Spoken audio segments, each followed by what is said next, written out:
तो हर की भूमि हरियाणा के कोने कोने में उपस्थित सभी विद्यार्थियों का मैं अनिल कुमार जांगिडी इस ऑनलाइन दुनिया में हार्दिक स्वागत और अभिनंदन करता हूं। सबसे पहले मुझे बताइए मेरी वॉइस और मेरा वीडियो आप तक प्रॉपर आ रहा है या नहीं।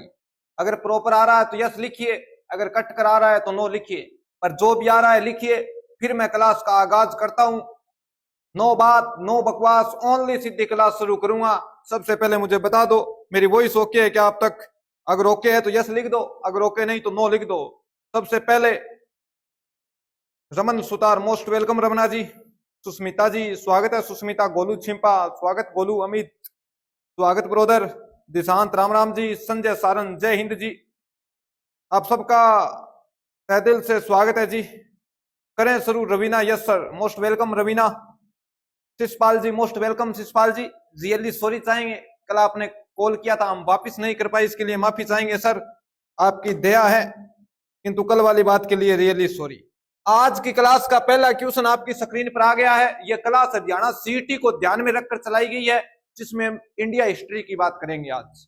तो पहला क्वेश्चन क्या है तो बताओ। तैमूर द्वारा ईस्वी में दिल्ली पर किए गए आक्रमण को तुगलक साम्राज्य के अंत के रूप में देखा था।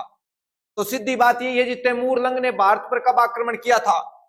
1215, 1452, 1645 या 1398। तो बात हो रही है भारतीय इतिहास की और दिल्ली सल्तनत का पहला क्वेश्चन आया आपके सामने, पूछा गया तैमूर लंग के बारे में। इस तैमूर लंग के बारे में आप सभी जानते हो, अगर नहीं जानते तो मेरी बात सुनो। ये तैमूर लंग समरकंद का शासक था। कहां का था? समरकंद का शासक था। अब आप कहोगे सर समरकंद, जहां से कभी मुगल आते हैं, क्योंकि मुगल किन के वंशज माने जाते हैं? इस तैमूर लंग और चंगेज खान के वंशज माने जाते हैं। तो इसने भारत पर कब आक्रमण किया था? तो बता देना कब किया था जी। तो उत्तर क्या होगा? 1398। क्या होगा?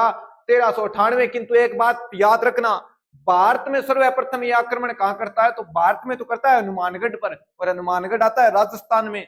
जब आपसे पूछा जाए हरियाणा में सर्वप्रथम कहां आया था, तो आपको याद रखने कहां आया था, 3 जगह का नाम याद रखना है। सबसे पहले हरियाणा में आक्रमण करता है सिरसा पर, सिरसा के बाद जाता है फतेहाबाद। कहां जाता है? फतेहाबाद। और फतेहाबाद के बाद जाता है हिसार। कहां जाता है? हिसार। और हिसार होते हुए कहां जाता है? आगे दिल्ली जाता है। और दिल्ली को लूटा था भयंकर तरीके से। किसने? तैमूर लंग ने। तो उत्तर आपके समझ में आया होगा। यह बात आपको जरूर याद रखनी है। हरियाणा में कौन से स्थान पर तैमूर लंग आक्रमण करता है? तो भारत में सर्वप्रथम बटनेर पर आक्रमण होता है, किंतु बटनेर के पास एक नदी बहती है, कौन सी? गग्गर। और गग्गर के सारे सारे आगे बढ़ता है, तो गग्गर सिरसा, फतेहाबाद, इंसार, आगे दिल्ली चला जाता है। कौन? तैमूर लंग। ये था अपना पहला क्वेश्चन। ये लो जी अगला क्वेश्चन। भारत में स्थापित राजवंशों का निम्नलिखित में से कौन सा क्रम सही है? पूछा गया है मध्यकालीन भारत से दिल्ली सल्तनत से। तो आपसे पूछा जाए दिल्ली सल्तनत भारत में कब से कब तक रही, तो बता देना 1206 से लेकर 1526 तक रही। इस दौरान भारत में कितने राजवंश आते हैं और कितने साल तक शासन रहता है? तो लगभग शासन रहता है 320 साल तक। कितने साल तक? 320 साल तक। और कितने राजवंश आते हैं? 5 राजवंश आते हैं। तो इसका उत्तर क्या होगा मुझे बता दो। 5 राजवंश आए हैं, 4 आपके सामने है। पहला कौन सा था, दूसरा कौन सा था, तीसरा कौन सा था, चौथा कौन सा था और 5वां कौन सा है? बताओ जी। पालक। चलो जी बढ़ाओ, फिर संख्या आप ही बढ़ाओगे, बढ़ क्या रही है? घट रही है जी यहाँ तो। सभी साथी एक बार क्लास को शेयर कर दो जी, जितने साथी जुड़े हैं। अगर चैनल पर पहली बार आए तो चैनल को सब्सक्राइब करें। सुमन राजपूत बता रही है सी, रवीना बता रही है सी, कृतिका राम राम जी सारा ने। तो राम राम कृतिका, मोस्ट वेलकम आपका। तो 5 राजवंश आए थे। सबसे पहले कौन सा आया था? तो आपको पता है सबसे पहले आया था गुलाम। कौन सा आया था? गुलाम आया। तो यहां देखो गुलाम है या नहीं? यहां तो गुलाम नहीं है जी। गुलाम के बाद आए थे खिलजी। सबसे पहले गुलाम, गुलाम के बाद खिलजी, इसके बाद सैयद, इसके बाद तुगलक, और तुगलक के बाद आए थे लोधी। तो ये क्रम कहाँ है? तो सबसे अंत में लोधी आए थे। तो इनमें लोधी कहाँ है? पहले का आपको पता ही नहीं। आपको इतना पता है कि बाबर ने इब्राहिम लोधी को हराकर मुगल सत्ता की स्थापना की थी। तो लोधी यहां आ रहा है। तो इसका उत्तर क्या होगा? तो क्या होगा? टी होगा। आप सबका करेक्ट है जी। गोलू ने सही बताया है, कृतिका ने सही बताया, दिशांत राम राम भाइयों सारा ने। चलो जी, सी राइट आंसर। ठीक है अमित जी। ये लो जी, अमीर खुसरो कौन था? गोरी सोए सेज पर मुख पे डारे केस, चल खुसरो घर आपने रेन भई चौदेश। फेमस पंक्ति किसकी? अमीर खुसरो की। तो कवि था, नाटक के लेखक थे, चित्रकार था या वास्तुकार था? बताओ जी। चलो बात करते हैं। मैं भारतीय वास्तुकला का गोल्डन टाइम किसका समय माना जाता है? तो भारतीय वास्तुकला का स्वर्ण युग माना जाता है गुप्तों का काल। किन का काल? गुप्त युग। इनके समय साहित्य और वास्तुकला ऊपर थी, बहुत उच्च कोटि की थी। जब मैं चित्रकला की बात करता हूं, जो चित्रकला का समय गुप्तों का ही माना जाता है। किंतु एक बात आपको याद रखनी है, मुगलों में आपको चित्रकला का स्वर्ण काल पूछे तो बता देना जहांगीर का समय। किसका समय? जहांगीर का समय था मुगलों में चित्रकला का स्वर्ण काल। जब स्थापत्य कला की बात करता हूं मुगलों की, तो सांझा आता है। जब मैं बात करता हूं चित्रकला का विकास सर्वाधिक कौन से मुगल शासक के समय हुआ, तो जहांगीर के समय हुआ। और यहां पूछा गया अमीर खुसरो कौन थे, तो ये कवि थे। क्या थे? कवि थे। आपसे पूछा जाए भारत में खड़ी बोली का जनक, कौन सी बोली का? खड़ी बोली का जनक कौन है? अमीर खुसरो। आपसे पूछा जाए तबले का आविष्कार किसका? तबले का और सितार का आविष्कार किसने किया? तो भी उत्तर क्या होगा? अमीर खुसरो। और किसका दरबारी विद्वान था? तो अलाउद्दीन खिलजी का। किसका? अलाउद्दीन खिलजी का। और पुस्तक थी खजाइन उल फतवे। कौन सी थी? खजाइन उल फतवे थी। सबका उत्तर ए आ रहा है। सुषमा, बोलो, अमित। चलो जी, सबका एकदम करेक्ट आंसर है। पंडित जी आगे। प्रणाम पंडित जी, आपके चरणों में कोटि कोटि वंदन हमारा। तो इसका उत्तर बता दो, शेरशाह सूरी का मकबरा कहां स्थित है? तो बताओ, रोहतासगढ़, सासाराम, दिल्ली या चौसा? शेरशाह सूरी के बारे में कौन नहीं जानता? अगर नहीं जानते तो शेरशाह सूरी की दो बात कर लेते हैं आपके सामने। ये आ गया है प्रश्न, और मैं दो बात शेरशाह सूरी की आप कहो तो बता दूंगा, अगर नहीं कहोगे तो कोई जरूरी नहीं जी। बतानी है तो चर्चा कर लेंगे। यस लिख दो, अगर नहीं करनी तो नो लिख दो, मैं सीधे क्वेश्चन करवा दूंगा आपको। जल्दी बोल दो जी, क्या कमेंट आ रहे हैं? शेरशाह सूरी की बात कर लें क्या फिर? मैं भी जमा ओके हूं। ठीक है जी, ओके। आप तो ओके हो ही गए जी, आप कैसे ओके नहीं हो सकते? सासाराम बिहार है, बिल्कुल सासाराम बिहार है। चलो मैं दो बात करता हूं आपके सामने शेरशाह सूरी की। शेरशाह सूरी के बारे में कहा जाता है ये लोमड़ी जितना चालाक और शेर जितना ताकतवर था। कौन? शेरशाह सूरी। ये भारत में कौन से वंश का संस्थापक माना जाता है? तो सूर्यवंश का संस्थापक माना जाता है। ये लो जी, शेरशाह सूरी की स्लाइड आ गई आपके सामने। शेरशाह सूरी के बचपन का नाम क्या था? तो आपसे पूछा जा सकता है फरीद। क्या था? फरीद था। एक दिन शेर को मार दिया था, इस कारण इसका नाम क्या पड़ गया? तो बता देना क्या पड़ गया? शेरशाह। जब आपसे पूछे इनका जन्म कहां हुआ, तो जन्म याद रखना है बेजवाड़ा पंजाब में। कहां हुआ था? बेजवाड़ा पंजाब में। किंतु कुछ इतिहासकार कहते हैं हरियाणा में हुआ था। कहां हुआ था? हरियाणा में हुआ था। हेमचंद्र कानून को एकमात्र इतिहासकार है, वो कहता है हरियाणा में जन्म हुआ था। बाकी इतिहासकार कहते हैं बेजवाड़ा में हुआ था। और मृत्यु होती है 1545 में। कब होती है? 1545 में। ये हुमायूं को हराकर भारत की सत्ता प्राप्त करने वाला अफगान था, जिसका नाम क्या था? बचपन का नाम फरीद आता है, किंतु शेर को मारा, इस कारण नाम क्या पड़ गया? शेरशाह। इसके पिता का नाम क्या था? हसन खान सूरी। क्या था? हसन खान सूरी। और इनके दादा का नाम था इब्राहिम खान सूरी। इब्राहिम खान सूरी की बात करें तो इब्राहिम खान सूरी अफगानिस्तान से आता है घोड़ों का व्यापारी बनकर। और इसका बेटा यानी हसन खान क्या बन जाता है? भारत में जागीरदार बन जाता है। और जागीरदार का बच्चा एक दिन भारत की सत्ता प्राप्त कर लेता है। अब आप कहते हो हमसे सीटी पास नहीं होगा। अरे घोड़े बेचने आए थे, गधे बेचने आए थे वो लोग, भारत के राजा बनकर बैठ गए। और आप सोचते हो सीटी पास नहीं होगा, अंग्रेजी नहीं आती। काहे की नहीं आती अंग्रेजी? देखो, जन्म होता है बेजवाड़ा में और भारत का शासक बन जाता है 1540 में बाबर के लड़के हुमायूं को हराकर। और कब तक रहता है? 1545 तक रहता है। ओके रिपोर्ट क्या? बिल्कुल जी, ओके रिपोर्ट। सुष्मिता कमेंट को आ जातो हाथ रिप्लाई। हाँ जी, हाथों हाथ मिलेगा भैया, हाथ तो।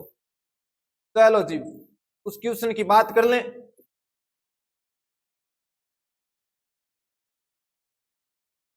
ये लो जी, आपके सामने वापिस वो क्वेश्चन पूछा गया है कि मकबरा कहां है। तो मकबरा कहां है? सासाराम में। कहां है? सासाराम बिहार में। अगर आपसे पूछा जाए कि हुमायूं नहीं बल्कि शेरशाह सूरी के मकबरे का निर्माण किसने करवाया था, तो किसने करवाया था जी? तो खुद शेरशाह सूरी ने करवाया था। शेरशाह सूरी ने क्या क्या बनवाया था तो याद रखना, एक तो बनाया था रोहतासगढ़ का दुर्ग। कौन सा दुर्ग? रोहतासगढ़ का दुर्ग, रोहतासगढ़ का दुर्ग। और क्या बनवाया था? और सासाराम में मकबरा बनाया था, सासाराम, सासाराम मकबरा। और क्या बनाया था? तो एक बनाई थी जीटी रोड। कौन सी रोड है? GT road. और जीटी रोड का प्राचीन नाम क्या था? जीटी रोड की जगह एक और रोड थी, एक सड़क थी, उसका नाम था उत्तरापंथ। क्या था? उत्तरापथ नाम था, जिसका निर्माण कराया था चंद्रगुप्त मौर्य ने। और चंद्रगुप्त मौर्य के बारे में आज पढ़ा था कि चंद्रगुप्त धनानंद को हराकर चाणक्य की सहायता से मगध की गद्दी प्राप्त करता है और पाटलिपुत्र को राजधानी बनाता है, जो कि भारत की गद्दी पर बैठता है 322 ईसा पूर्व में। वो व्यक्ति भारत में एक रोड बनवाता है जिसका नाम है उत्तरापथ। इसी उत्तरापथ की जगह जीटी रोड का निर्माण करवाया था किसने? शेरशाह सूरी ने। और हरियाणा के अंदर इसने बनवाई थी कोस मीनारे। क्या बनाई थी? कोस मीनारे। और क्या बनवाया था? और इसने 1500 सराय बनाई थी। सराय का मतलब धर्मशाला। क्या बनाई थी? धर्मशाला बनाई थी। चलें जी, सराज एकला ही है सेंटर में। हाँ जी, एकला। हाँ जी, जीटी रोड, बिल्कुल जी। जीटी रोड कहां से शुरू होती है और कहां खत्म होती है मुझे बताइए? लगभग 3700 किलोमीटर लंबाई है। ये बताओ 1529 में घाघरा के युद्ध में मुगल बादशाह बाबर ने किसे हराया था? तो बताओ मुगल बादशाह बाबर ने किसको हराया था 1529 में? यूसुफ आदिल शाह को, बरीद को, दिलावर खां हुसैन खां, या फिर होगा महमूद लोधी? इसका उत्तर क्या होगा? किसको हराया था? कमेंट करके बता दो। चलो कमेंट करो जी। क्लास को शेयर नहीं की क्या आज? क्यों नहीं की जी? शेयर करो भैया। जीटी रोड, बिल्कुल जीटी रोड है जी। इसका उत्तर बताओ। जब मैं बाबर की बात करता हूं तो बाबर का जन्म कहां होता है? अगर नहीं पता तो याद रखना, बाबर का जन्म होता है उज्बेकिस्तान में। स्थान पड़ता है फरगना। कौन सा पड़ता है? फरगना। ये लो जी, फरगना। कब हुआ था तो बता देना। 14 फरवरी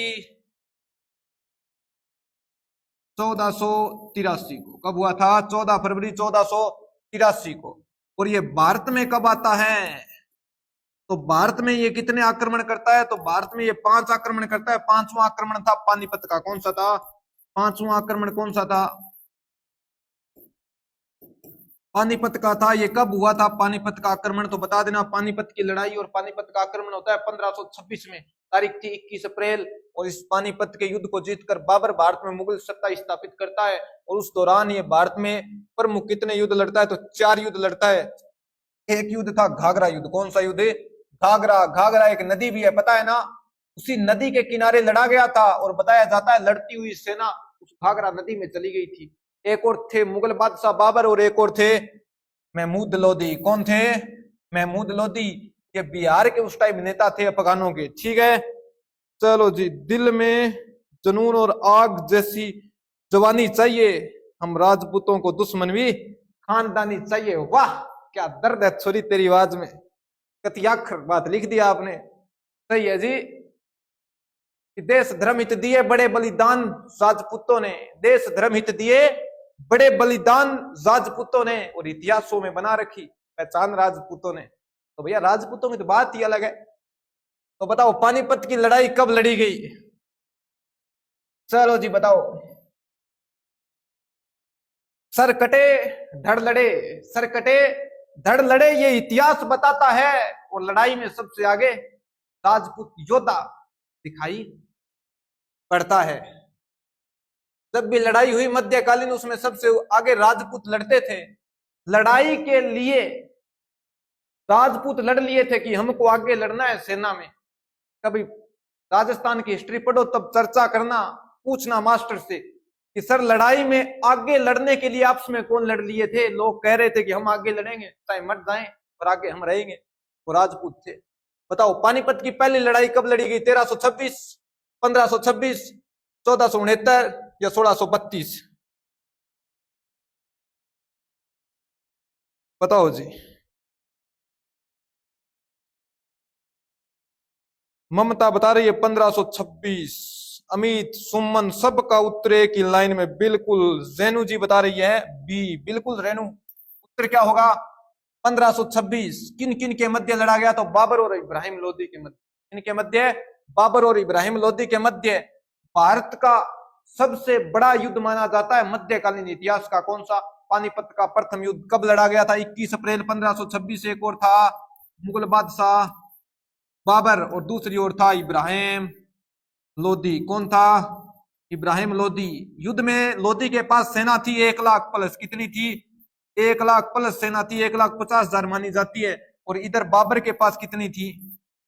12,000 सेना। किंतु जीतता कौन है? बाबर जीतता है। कारण क्या था जीत का? तो बाबर के पास क्या थे? तोप थे। क्या थे? तोप खाना। और क्या था? और बंदूकें। क्या थी? बंदूक। और एक पद्धति थी तुलगमा पद्धति।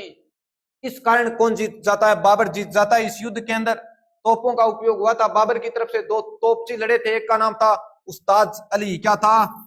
एक का नाम था उस्ताद अली और एक का नाम था मुस्तफा। क्या था? मुस्तफा। याद रखना, पूछा जा सकता है बाबर के तोपचियों के नाम बताओ। एक का नाम था अली, एक का नाम था मुस्तफा। अगर आपसे पूछा जाए कि पानीपत के युद्ध में बाबर ने तोपों को किससे बांधा था, तो नरम चमड़े की रस्सियों से बांधा था। एक बार पूछा गया था कि किससे बांधा गया था, तो याद रखना किससे बांधा गया था? रस्सियों से बांधा गया था। मुगल किसके वंशज थे? चंगेज खां, गयासुद्दीन बलबन, मीर जुमला या मोहम्मद तुगलक? इसका उत्तर बताओ जी, क्या होगा? बाबर और इब्राहिम लोदी बिल्कुल सर थे। मेरो कमेंट को नहीं देखो। अमेजिंग लाइफ, आपका कमेंट देख लिया जी। मुझको राणा जी माफ करना, गलती हो गई, पहले ध्यान नहीं दिया। क्योंकि ये क्लास भैया बाद में लोग और देखते हैं। अब आप बंदे देख रहे हो 17, ठीक है। इसके बाद इस क्लास को कई बंदे देख कर जाते हैं। अब वो देखते हैं और मैं बीच में कमेंट देखूं तो उनको लगे कि पूरा का पूरा कमेंट ही देखता है, पढ़ाता कम है। तो मैं कमेंट कई बार नहीं देखता। और साथ में आज भैया क्लास होगी लंबी और मेरा फोन चार्ज है नहीं, तो कमेंट आपके रुक भी सकते हैं। इसके लिए मैं पहले ही बोल देता हूं, आज कृतिका फोरम में है जी। ठीक जी, बताओ। अली मुस्तफा, वाह जी वाह, क्या बात है। ए इज राइट आंसर। सबका उत्तर क्या आ रहा है? ए आ रहा है। चलो जी बताओ, चंगेज खां का बाबर कौन सा वंशज था? बताओ, चंगेज खां का बाबर कौन सा वंशज था? आप कमेंट करके बताओ, फिर मैं बात करूंगा। चलो, भारत पर एक व्यक्ति आक्रमण करता है, नाम क्या है जी? बाबर। क्या है? बाबर, ठीक है। ये लो जी बाबर। जब मैं बाबर के माता पिता की बात करता हूं तो बाबर की माता का नाम था कुतुबू कुतुबू निगार खानम। क्या था? कुतुबू निगार खानम। और पिता का नाम था मिर्जा उमर शेख। क्या था?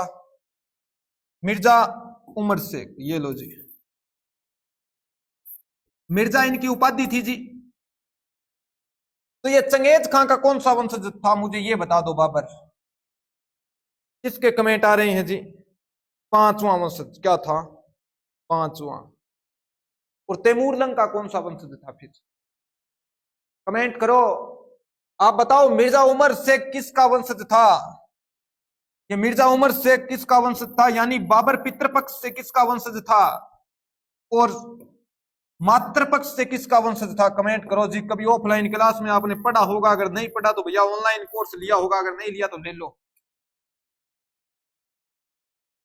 बताओ, मातृपक्ष से बाबर किसका वंशज है और पितृपक्ष से किसका वंशज है?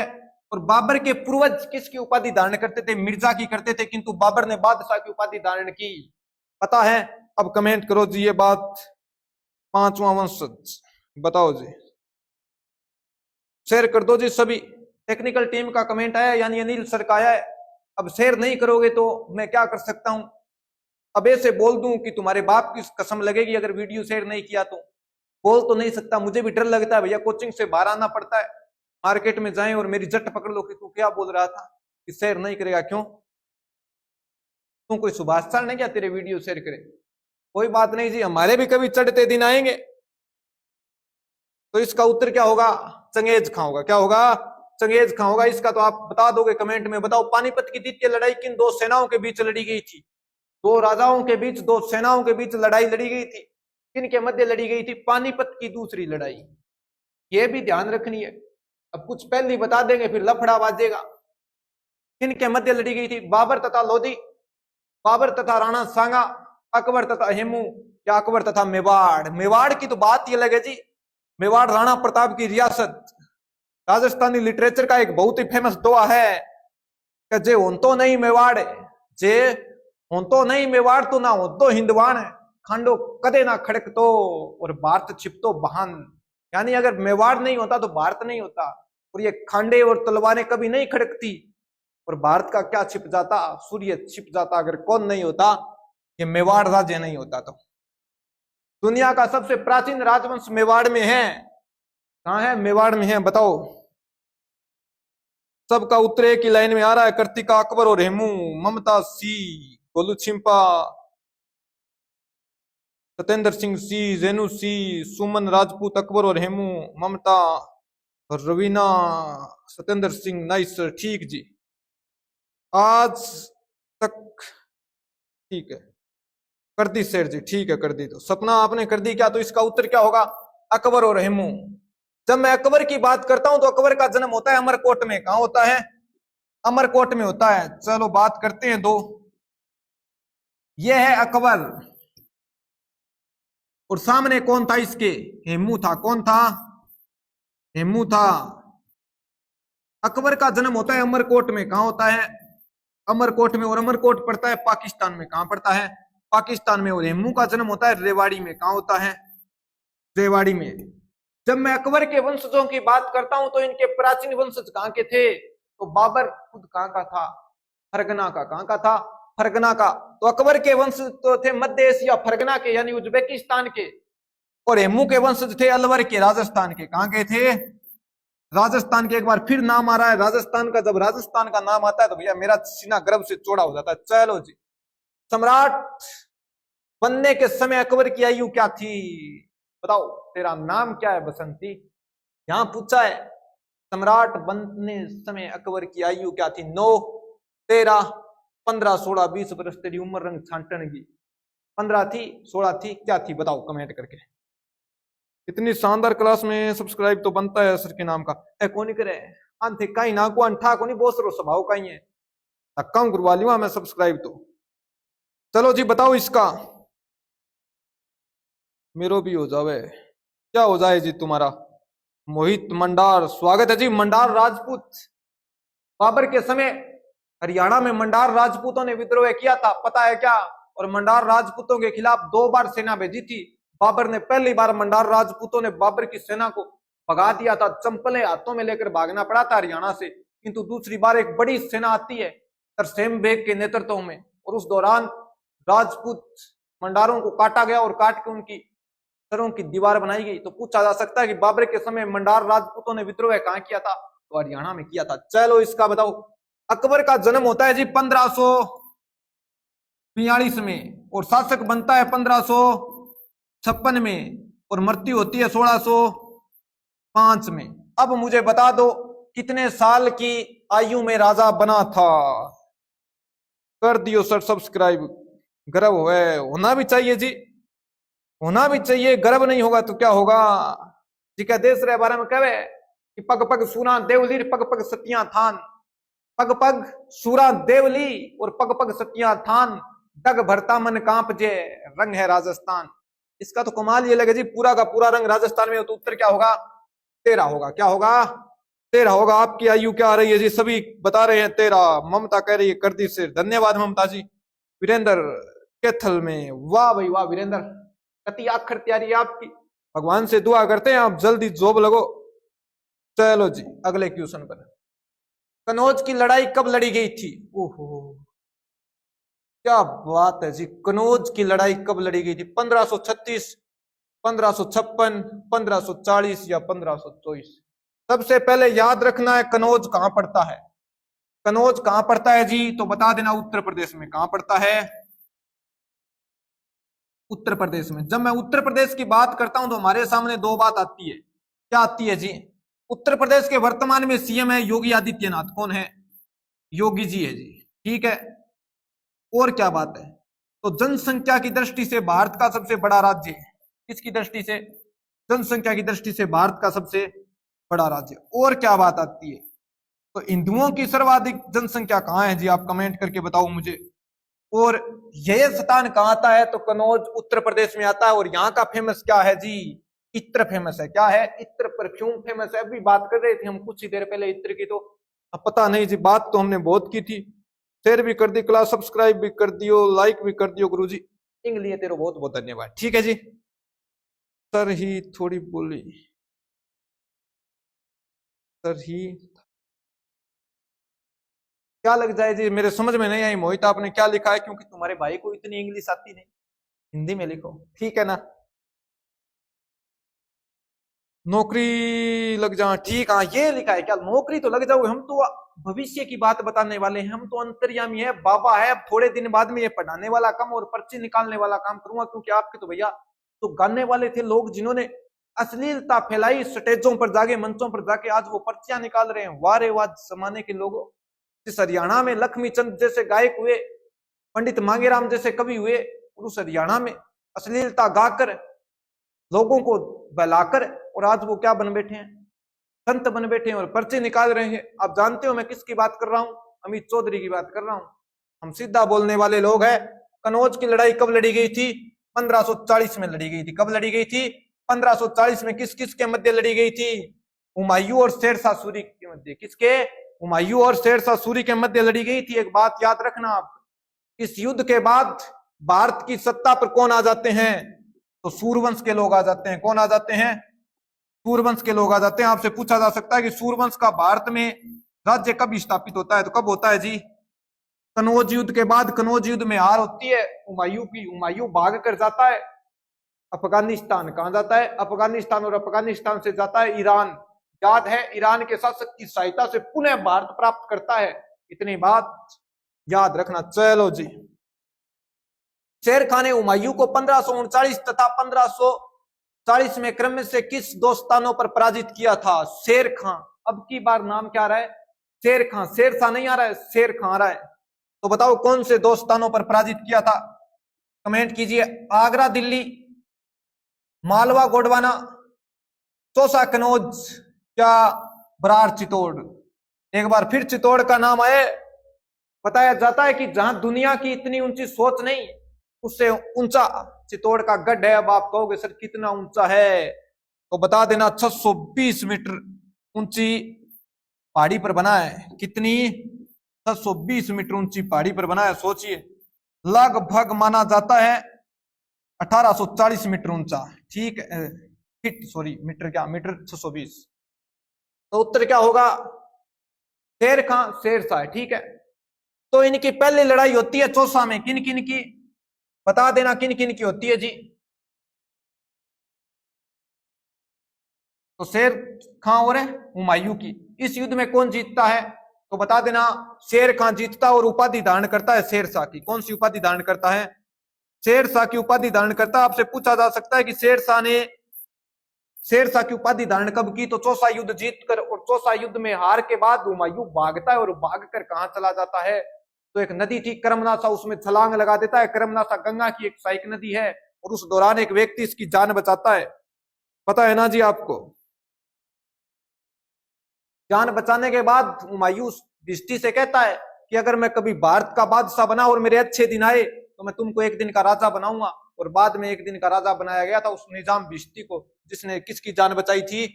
चौसा युद्ध के बाद हुमायूं की जान बचाई थी। और शेरशाह ने कौन सी उपाधि धारण की थी? शेरशाह की। और कनौज युद्ध के बाद भारत का शासक कौन बन जाता है जी? शेरशाह। ये लड़ा गया था 1540 में। ठीक है, ये दोनों बात याद रखना। तो उत्तर क्या होगा? चौसा युद्ध होगा। क्या होगा? चौसा होगा। चौसा जगह पड़ती है बिहार में, और कनौज पड़ती है उत्तर प्रदेश में। चलो जी। 1556 ईस्वी में मुगल साम्राज्य का सिंहासन किसे प्राप्त हुआ? बताओ। एक बात आप विशेष याद रखना। क्या जी? भारत में मुगलों का संस्थापक कौन था? संस्थापक कौन था जी? संस्थापक तो आप कहोगे बाबर। कौन था जी? बाबर। यानी फाउंडर कौन है मुगल साम्राज्य का? तो बाबर। जब आपसे पूछा जाए भारत में वास्तविक संस्थापक, यानी रियल फाउंडर, वास्तविक, तो वास्तविक संस्थापक था मुगलों का भारत में अकबर। कौन था जी? अकबर था। जब आपसे पूछा जाए कि भारत में कुल कितने मुगल बादशाह आए, कितने आए मुगल शासक, तो कमेंट करके बताओ जी, भारत में कुल कितने मुगल शासक आए और इनका समय क्या माना जाता है मुगलों का? समय तो मैं बता दूंगा, मुझे पता है 1526 से लेकर 1858 है। अंतिम मुगल बादशाह था बहादुर शाह जफर, जिसकी मृत्यु होती है रंगून में। और कुल कितने मुगल बादशाह आते हैं ये तो आपको पता है, अकबर है। क्या है? अकबर है। पर कितने मुगल शासक आए कमेंट करके बताना जी। चलो कोई ना, मैं अब कर ली राम रूमी। ठीक है जी मनोज मेरा। चलो इसका बता दो फिर मुझे। आज इतना कम किया हो, कारण की है? मैं इग्नोर को नहीं करूं स्वर्गीय तरिया। ओहो, बहुत दर्द है तेरी आवाज में। बताओ इसका उत्तर, सबका उत्तर क्या आ रहा है? ए आ रहा है। कितने मुगल शासक हुए थे भारत में? 6 आए सर। ओहो, 6 कैसे आए थे? पहला बाबर, बाबर का हुमायूं, हुमायूं का अकबर, अकबर का जहांगीर, जहांगीर का सांझा, सांझा का औरंगजेब। 6 तो यही हो गए। और अंतिम बहादुर शाह जफर कहां गया है? अकबर द्वितीय कहां गया? फरूख सियर कहां गया है? बहादुर शाह प्रथम कहां गया? जहांगीर शाह कहां गया? ये कहां गए? क्या बात करते हो, क्या गुंडे बनोगे तुम? अब आप कहोगे सर हमको गुंडा नहीं बनना, हमको तो प्रशासनिक अधिकारी बनना है। तो याद रखना, प्रशासनिक अधिकारी बनना है तो भारत में मुगल बादशाह आए थे 17। कितने आए थे? 17 आए थे। ठीक है। अकबर बना था 1500। चलो मैं लिखता हूं कौन कब शासक बना। अकबर बनता है 1556 में। ठीक है। शेर शाह बनता है 1540 में। जहांगीर बनता है 1605 में। कब बनता है? 1605 में। और सांझा बनता है 1628 में। कहीं कहीं 27 आता है। ठीक है। ये इनका शासनकाल शुरू होता है जी। चलो अगले क्वेश्चन पर। हल्दी घाटी का युद्ध कब लड़ा गया था? ओहो, बैटल ऑफ हल्दी घाटी, बताओ कब लड़ा गया था? हल्दी घाटी युद्ध कब लड़ा गया था? सुष्मिता कसवा एक लगानो भूल गए हो, क्या हो गया जी?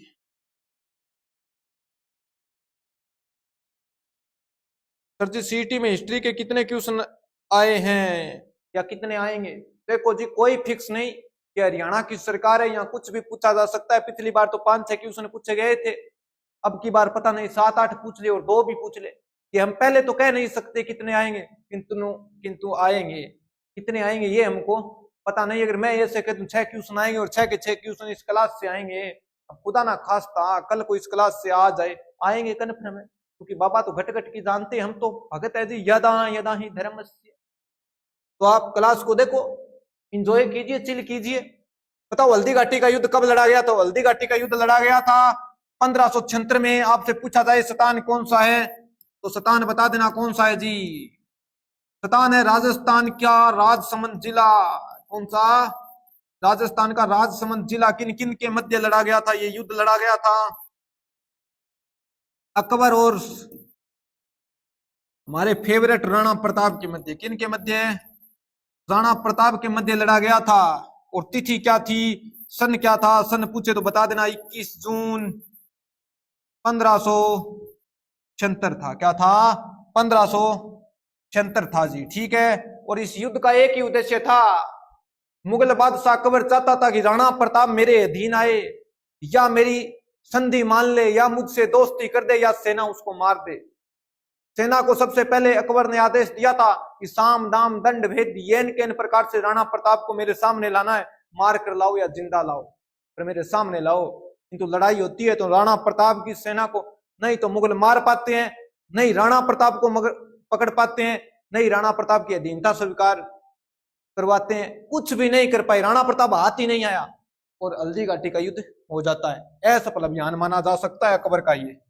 चलो जी, किसने 40 तुर्की सरदारों को लेकर तुर्कान ए चिहिलगानी या 40 दल का गठन किया था? बताओ किसने किया था? तुर्कान ए चिहिलगानी या 40 दल का गठन किसने किया था? किसने किया था जी? ऐबक, इल्तुतमिश, बलबन या रजिया सुल्ताना? उत्तर please give me answer. Manoj number दिया हिम्मत। ओहो, बड़ा लंबा लिंक रखो रहे थे।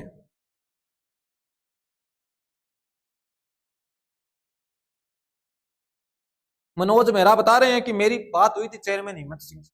अरे हम बना देंगे, वहीं से आएंगे, कोई हिम्मत सी कुछ नहीं है। इसका बताओ, ऐबक होगा, इल्तुतमिश होगा, या बलबन होगा, या रजिया होगा? इसका उत्तर आप सबको पता है। 40 दल का गठन किया था किसने? इल्तुतमिश ने। 40 वफादार गुलामों का एक समूह बनाया था किसने? इल्तुतमिश ने, कि मेरा राज्य चलाने में, प्रशासन चलाने में सहयोग करे। तो उस इल्तुतमिश ने गठन किया, और उस गठन के समय एक व्यक्ति था बलबन, इस बलबन को शामिल किया। किंतु बलबन भैया मौके का फायदा उठाकर कालांतर में क्या बन जाता है? राजा बन जाता है। और राजा बनने के बाद इस दल को क्या कर देता है? खत्म कर देता है। क्या कर देता है जी? खत्म कर देता है। पर मेरी बात सुनो एक। क्या सुनोगे जी? इसकी स्थापना तो की थी किसने? इल्तुतमिश ने। समाप्त किया किसने? बलबन ने। किंतु एक बात याद रखना, आपसे पूछा जाए कि मेवात में कौन से दिल्ली के सुल्तान के समय सबसे खतरनाक विद्रोह हुआ था, और विद्रोह के दौरान मेवात के जंगल कटवा दिए, तो मेवात के जंगल किसके समय कटवाए गए थे? मेवात के जंगल किसके समय कटवाए गए थे? तो बलबन के समय कटवाए गए। किसके समय कटवाए गए थे? तो बता देना, बलबन के समय। और एक नीति अपनाता है मेवात का विद्रोह दबाने के लिए, कौन सी? लोहे एवं रक्त की। कौन सी? लोहे एवं रक्त की नीति अपनाता है। कौन अपनाता है? Balban. Blood and iron policy बनाने वाला व्यक्ति कौन? बलबन। चले जी, रजिया भारत की प्रथम एवं मुस्लिम शासिका मानी जाती है। इसका मकबरा याद रखना बस, और कुछ याद मत रखना। केथल कहाँ है? केथल। और इनका शासनकाल है 1236 से लेकर 1240। Okay report. चलो जी, ये लो जी, निम्नलिखित में से किसने भारत का सबसे पुराना मकबरा नसरुद्दीन का मकबरा सुल्तानगढ़ी दिल्ली का निर्माण करवाया, और मकबरा निर्माण शैली का जन्मदाता होने का गौरव पाया? हो आग लगे इस गोबर के। इतना बड़ा क्वेश्चन बच्चों के समझ में कहां से आए? तो मैं बताता हूं, सीधी बात बताना है कि भारत में एक मकबरा है, सबसे प्राचीन मकबरा, नाम है सुल्तानगढ़ी का मकबरा। कौन सा मकबरा? सुल्तानगढ़ी का। ये मकबरा किसका है? तो मकबरा है नसरुद्दीन का। किसका है? नसरुद्दीन महमूद का मकबरा है। ठीक है, अब मुझे ये बता दो, इसका निर्माण किसने करवाया? भारत का सबसे प्राचीन मकबरा माना जाता है, और भारत की सबसे प्राचीन मस्जिद मस्जिद कौन सी है? तो कुवैत उल इस्लाम मस्जिद है, जो दिल्ली में ऐबक ने निर्माण करवाया था। और मकबरा प्राचीन सुल्तानगढ़ी का मकबरा है। पहला व्यक्ति था जिसने भारत में मकबरों का निर्माण करवाया, बलबन, कुतुबुद्दीन ऐबक, इल्तुतमिश, या इनमें से कोई नहीं। क्या लगता है जी? बताओ कमेंट करके। बलबन ने खत्म किया। बिल्कुल जी अमित। गुरुजी एक शायरी सुनाऊं कि? हाँ अमिता सुना, आने दे, आने दे। आप सभी वाह वाह करना, अमित शायरी सुनाएगा। आने दे अमिता। वायरलेस से बात हुई है, नंबर नहीं मिल सकता। कोई बात नहीं ना, नहीं मिल सकता तो क्या फिर, वो थोड़ी रिश्ता थोड़ी करवाएगा। अबे गुड इवनिंग जी, गुड इवनिंग जी, समना जी मोस्ट वेलकम आपका। चलो जी, बताओ। बी बता रहे हैं सब के सब। क्या बात है गोलू? बी कैसे हो सकता है? सुष्मिता जी सी बता रही है, कृतिका बी बता रही हो। इसका मतलब फिर अनिल गलत होगा यहाँ, आप सभी सही हो। चलो आप कमेंट कीजिए, मुझे पता चले। सुष्मिता ने सी बताया, बाकी क्या बताएंगे?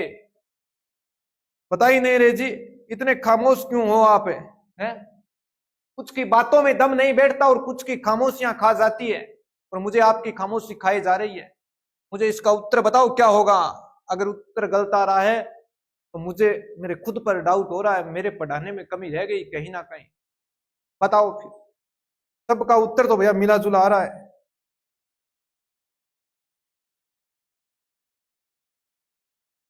दो शायरी आई है एक साथ।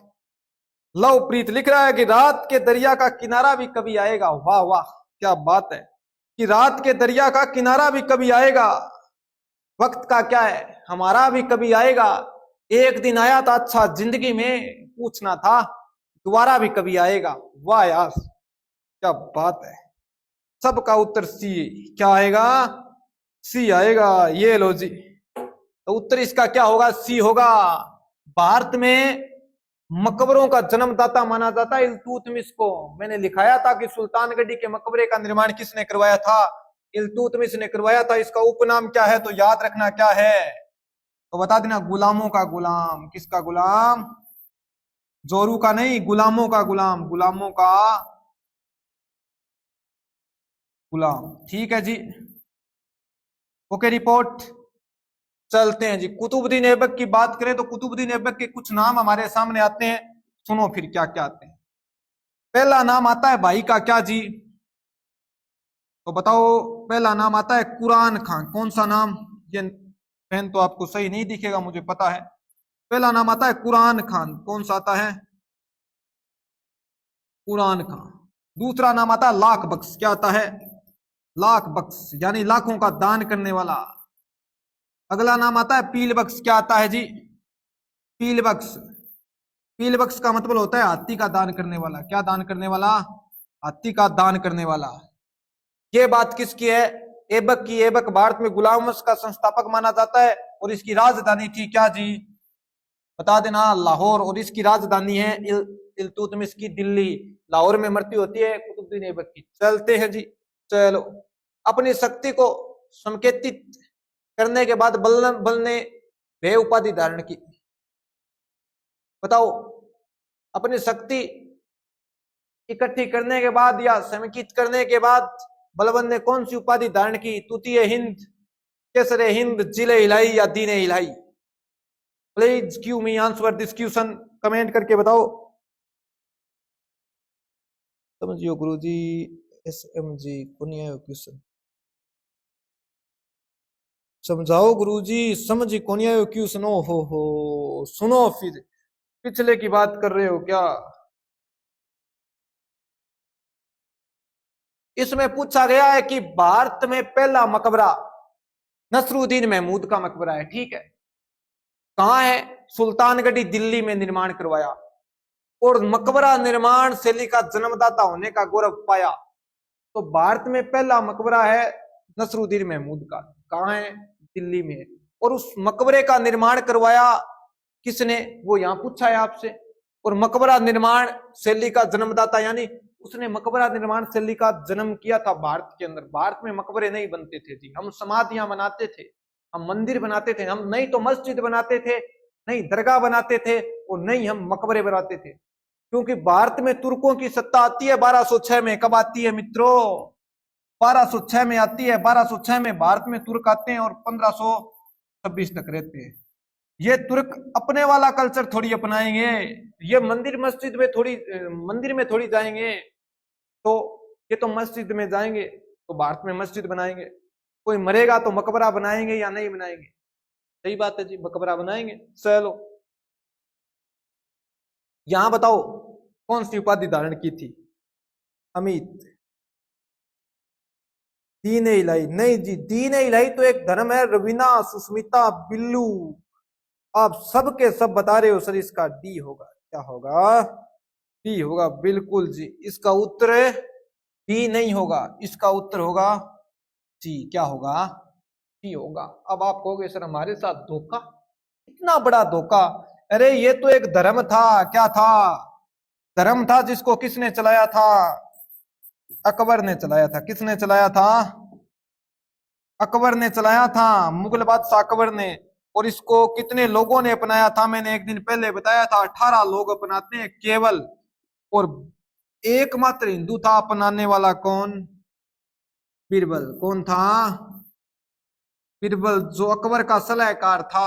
अकबर को सलाह देता था कि क्या करना है क्या नहीं करना। और इस अकबर के दरबार में नवरत्न रहते थे, और नवरत्नों में शामिल कौन था, बीरबल था। चलो, तूतीय हिंद कौन है, तो तूतीय हिंद है अमीर खुसरो। कौन है, अमीर खुसरो। ये लो जी, लिखो, अमीर खुसरो। Okay report. चलो फिर चलते हैं। निम्नलिखित में से कौन सा स्मारक कुतुब परिसर का भाग नहीं है। कुतुब मीनार बनी, आप सबको पता है। उस कुतुब मीनार के आसपास में कुछ इमारतें बनी है कुतुब मीनार परिसर में। तो बताओ कौन सी नहीं है, बुलंद दरवाजा नहीं है, कुव्वत उल इस्लाम मस्जिद नहीं है, कुतुब मीनार नहीं है, अलाई दरवाजा नहीं है। इसका क्या बताओगे रे, एक बार बताना। भारत की प्रथम मस्जिद कौन सी है, कुव्वत उल इस्लाम मस्जिद। तो भारत की आपसे पूछ ले कि प्रथम मस्जिद कौन है जी, तो बता दोगे प्रथम मस्जिद कौन सी है? कुव्वत उल इस्लाम। और प्राचीन मकबरा कौन सा है? तो सुल्तानगढ़ी का मकबरा, जिसका निर्माण इल्तुतमिश ने करवाया था। कुतुब मीनार कितनी मंजिली है? तो 5 मंजिली। कितनी मंजिली? 5 मंजिल है। पहली मंजिल का निर्माण कराया था कुतुबुद्दीन ऐबक ने। किसने कराया था? कुतुबुद्दीन ऐबक ने करवाया था। अलाई दरवाजा, अलाई दरवाजे का निर्माण अलाउद्दीन खिलजी ने करवाया था। ये कुव्वत उल इस्लाम मस्जिद का प्रवेश द्वार माना जाता है। क्या है? प्रवेश दरवाजा माना जाता है। कहाँ है? दिल्ली में। और बुलंद दरवाजा आपको पता है कहाँ है? तो कहाँ है जी? फतेहपुर सीकरी, आगरा में। कहाँ है? आगरा। तो उत्तर क्या होगा इसका? तो उत्तर होगा बुलंद दरवाजा। क्या होगा? बुलंद दरवाजा। बुलंद दरवाजे का निर्माण अकबर ने गुजरात विजय के बाद करवाया था। अब आप कहोगे सर बात समझ में नहीं है, क्या कह रहे हो? सुनो फिर। हमने चर्चा किया कि कुतुब मीनार परिसर में कौन सा स्मारक नहीं है। ये पूरी 4 दीवारी हो गई और उसके बीच में क्या है जी? कुतुब मीनार है। कौन सी मीनार है? कुतुब मीनार है। ठीक है। और इस कुतुब मीनार के आसपास में कई मीनारें हैं। कौन सी? जैसे कि एक तो है लोहाई स्तंभ। कौन सा स्तंभ? लोहाई स्तंभ है। और क्या है? और एक है अलाई दरवाजा। कौन सा दरवाजा? अलाई दरवाजा। कहाँ है? इसी के अंदर है जी अलाई दरवाजा। कहाँ? इस परिसर के अंदर। और क्या है? तो और हम अभी तो पढ़ के आए हैं। क्या है जी? तो बता देना। कुतुब मीनार। और एक मस्जिद है कुव्वत उल इस्लाम। चलो जी, इसका बताओ। पूछा गया किस शताब्दी में दिल्ली के कुतुब मीनार को बनाया गया या कब निर्माण करवाया गया? कमेंट करके मुझे बता दो। लो प्रीत भाई जा चुकी है वो। ये बात करो रहे थे हैं? अरे रुको, इतने दुखी क्यों हो रहे हो? बताओ भाई। सुमना पूछे इतनी देर दुखी क्यों हो रहे हो? बहुत देर कर दी तुमने मेरी धड़कने महसूस करने में। वो दिल नीलाम हो गया जिस पर तुम्हारी उम्मीद। मन तो शर्म आवे बेटी का बापू थे ऐसा कमेंट करो है। मैं तो शायरी बोल भी कौन सकूं। कोई बहन भाई इकट्ठो क्लास देखा से के करूं रे मैं। वो अमित बता रहा है तलाश मेरी भी थी और भटक रहा था वो। क्यों? गमगी हो गए खटई। जिंदगी एक सफर सुहाना, यहाँ कल क्या हो किसने जाना। ये लाइन तो अच्छी है भाई। जिंदगी इस तरह जियो कि आज अंतिम दिन है। जिंदगी लंबी नहीं बड़ी होनी चाहिए। क्या होनी चाहिए? बड़ी होनी चाहिए। तो एंजॉय के साथ जियो भैया। हमेशा चेहरे पर क्या रहनी चाहिए? हंसी रहनी चाहिए। और लोग सोचे साला ये गम क्यों नहीं है, पूरे दिन हंसता रहता है। पागलों की तरह हंसा करो, कुछ नहीं होता। खुले हंसा करो, ये मत सोचा करो कौन क्या सोचता है। तो कुतुब मीनार का निर्माण कब हुआ था? 11वीं शताब्दी, 12वीं, 13वीं या 14वीं? कमेंट क्या आए हैं जी? गुरुजी अब तो सुना दो। के सुनाऊं? मन आवे कौन भाई। सबका उत्तर 12वीं में आ रहा है, पर गोलू छिंपा बता रहे हैं 13वीं में पूरा हो गया था। बिल्कुल जी। क्या दिल्ली सल्तनत का समय कब से कब शुरू होता है? अब आप कहोगे सर आप ही बताओ, हमको नहीं पता। फिर सुनो, फिर नहीं पता तो 1206 से शुरू होता है। कब होता है? 1206 से शुरू होता है और 1526 तक रहता है। तो कौन सी शताब्दी होगी? 13वीं शताब्दी। कौन सी होगी? 13वीं शताब्दी से लेकर दिल्ली सल्तनत कब तक चली थी? तो 16वीं शताब्दी के मध्य तक चली थी। तो शुरुआत में ही निर्माण हुआ था किसका? कुतुब मीनार का। तो शताब्दी कौन सी होगी जी? 13वीं होगी। कौन सी होगी? 13वीं। कुछ भी पूछा जा सकता है। 5 मंजिली इमारत दिल्ली के अंदर है। कुतुब मीनार का निर्माण करवाने वाला व्यक्ति था कौन? कुतुबुद्दीन ऐबक, जिसने पहली मंजिल बनवाई थी। बाकी 3 बनवाई थी इल्तुतमिश ने और लास्ट बनाई थी तुगलक ने। Okay report. चलो जी, ये बताओ पहला मुस्लिम शासक कौन था जिसका साम्राज्य भारत के सुदूर दक्षिण सहित लगभग संपूर्ण भारत में फैला था? बताओ पहला मुस्लिम शासक कौन था जिसका शासन पूरे दक्षिण भारत में फैला था? शुरुआत उत्तर भारत में होती है, ठीक है ना, किंतु ये दक्षिण भारत भी उसके कब्जे में आ गया था। नीचे वाला क्षेत्र उत्तर भारत में तो दिल्ली थी। दिल्ली सत्ता होने के कारण, दिल्ली राजधानी होने के कारण जी क्या हुआ? तो उत्तर भारत तो विकसित हो गया, किंतु दक्षिण भारत में अलग ही राज चलता था। तो किसने दक्षिण भारत को जीता था, बताओ किसने जीता था? कमेंट करो जी, इस क्षेत्र को जीतने वाला कौन था? कमेंट करके मुझे बता दो जी। सुष्मिता, अरे पढ़ लो एक दिन सर शायरी की क्लास लगा। हाँ बिल्कुल लगा दूंगा जी, एक बार आप जॉब लग जाओ और मेरे अच्छे दिन आने दो, पूरे दिन शायरी, नया चैनल खोलूंगा शायरी का। आपको सोचने की जरूरत नहीं, इतनी शायरी आती है मुझे, इतना पढ़ाना नहीं आता। कल सुष्मिता सागर करी, आज मेरे सागर करो के ना ना अमित ना, तू मेरे जिगर वो छल्लो है, मेरा सीना में दिल कम और तू ज्यादा धड़के आजकल बेटी का बाप है, तेरे सागे यहाँ थोड़ी कर सकूं, कला सारी बात को बुरो मान ना, आके उसके बुरा किसी का नहीं मानते हम। बताओ इसका उत्तर क्या होगा? जवाब दे ही नहीं रहे जी, आप तो बात ही बात कर रहे उल्टी उल्टी। दुनिया जिसे कहती है खिलौना, लो प्रीत तू मेरे कन्ने हुए तेरी पट के जट, तन मैं बताऊं क्या दुनिया, तू इसका उत्तर बता पहले। इसका उत्तर होगा अलाउद्दीन खिलजी। क्या होगा? अलाउद्दीन खिलजी। दक्षिण भारत के अभियान अलाउद्दीन खिलजी के कौन से सेनापति ने किए थे? मलिक काफूर ने। किसने किए थे? मलिक काफूर ने किया था। ये किन्नर था जी एक। इसको गुजरात अभियान के दौरान 1000 रुपए देकर खरीदा था, 1000 दिनार। कितने? इसको बोला जाता है 1000 दिनारी। क्या बोला जाता है? 1000 दिनारी। ये दक्षिण भारत से बहुत धन लूट कर लाता है। किसके समय? अलाउद्दीन खिलजी के समय। तो आपसे पूछा जा सकता है कि अलाउद्दीन खिलजी के समय दक्षिण भारत के अभियानों का नेतृत्व किसके हाथ में था? तो बता देना किसके हाथ में था? मलिक काफूर के। उद्देश्य था धन लूटना। क्या लूटना? धन लूटना। चलो जी चलते हैं।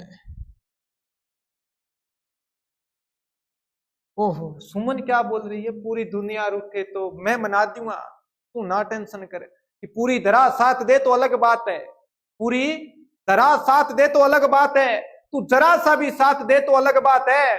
चलने को तो एक पांव पर चलती है, पर दूसरा पांव साथ दे थोड़ी अलग बात है। तू टेंशन क्यों ले रही है? चलो जी। गुजरात के बाघेला राजवंश का वह अंतिम शासक कौन था जिसकी हार के बाद अलाउद्दीन खिलजी को राज्य दिया गया था?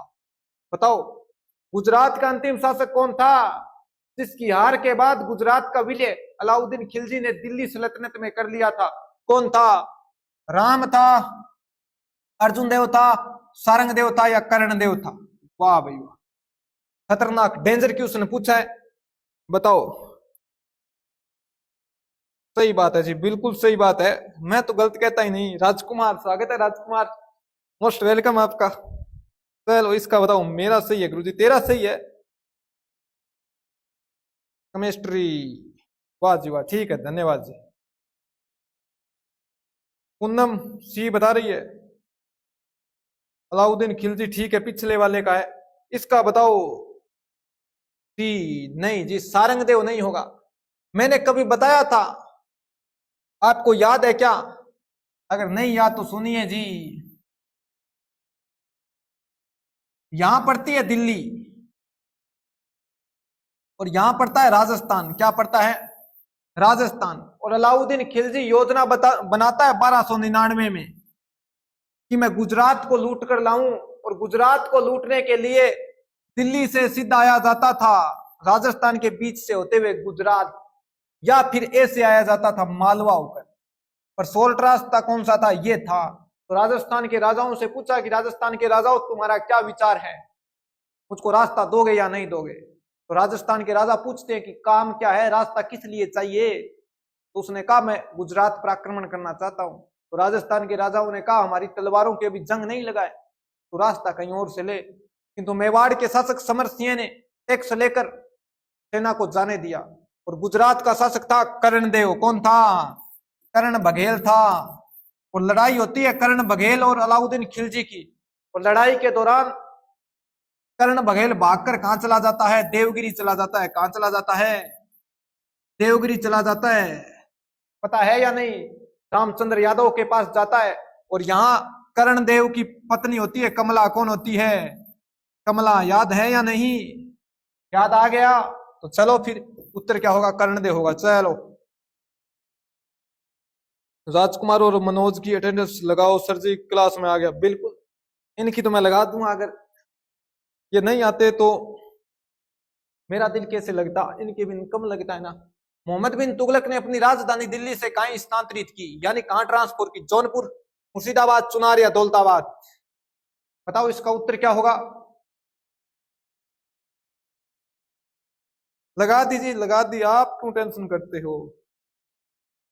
वीडियो को शेयर और कर देना, अटेंडेंस तो लगा दूंगा मैं। स्ट्रॉन्ग ट्यूशन सर जी, तो स्ट्रॉन्ग तो लेकर ही आएंगे जी, नाम स्कॉलर है तो स्कॉलर वाले विद्वान हैं, और विद्वान आपको पता है विद्वान ही बनाते हैं। अब आप कहोगे ज्यादा खुद की तारीफ खुद मत कर, हमको पता है कितना कुछ आता है, जब क्लास में पढ़ाता है तेरे को जानते हैं। कोई बात नहीं, सॉरी। तो बताओ, मोहम्मद बिन तुगलक, मोहम्मद बिन तुगलक को बोला जाता है पढ़ा लिखा अनपढ़। क्या बोला जाता है? पढ़ा लिखा अनपढ़, यानी गवार। पढ़ा लिखा अनपढ़,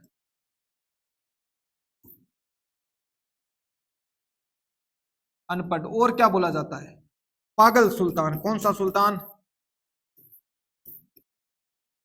पागल सुल्तान। और भाई कोई उपाधि है क्या? हाँ जी है, रक्त पिपासु। कौन सा पिपासु? रक्त पिपासु। और भी उपाधि है क्या? और एक आप बताओगे कौन सी है? तो इसने भैया 5 योजना लेकर भारत में शासन करना शुरू किया। और 500 की 500 योजना क्या होती है? असफल होती। क्या होती है? 500 की 500 योजना असफल होती है। राजधानी बनाया था दिल्ली से दौलताबाद, ये योजना भी असफल हो गई। 5 योजना कौन सी थी? एक तो भाई चलाता है सांकेतिक मुद्रा। क्या चलाता है? सांकेतिक मुद्रा, फ्लॉप हो गई। एक लगाता है गंगा यमुना दोआब में कर्ज, और अकाल पड़ गया, ये भी योजना फेल हो गई। एक अभियान करता है खुरासान। कौन सा?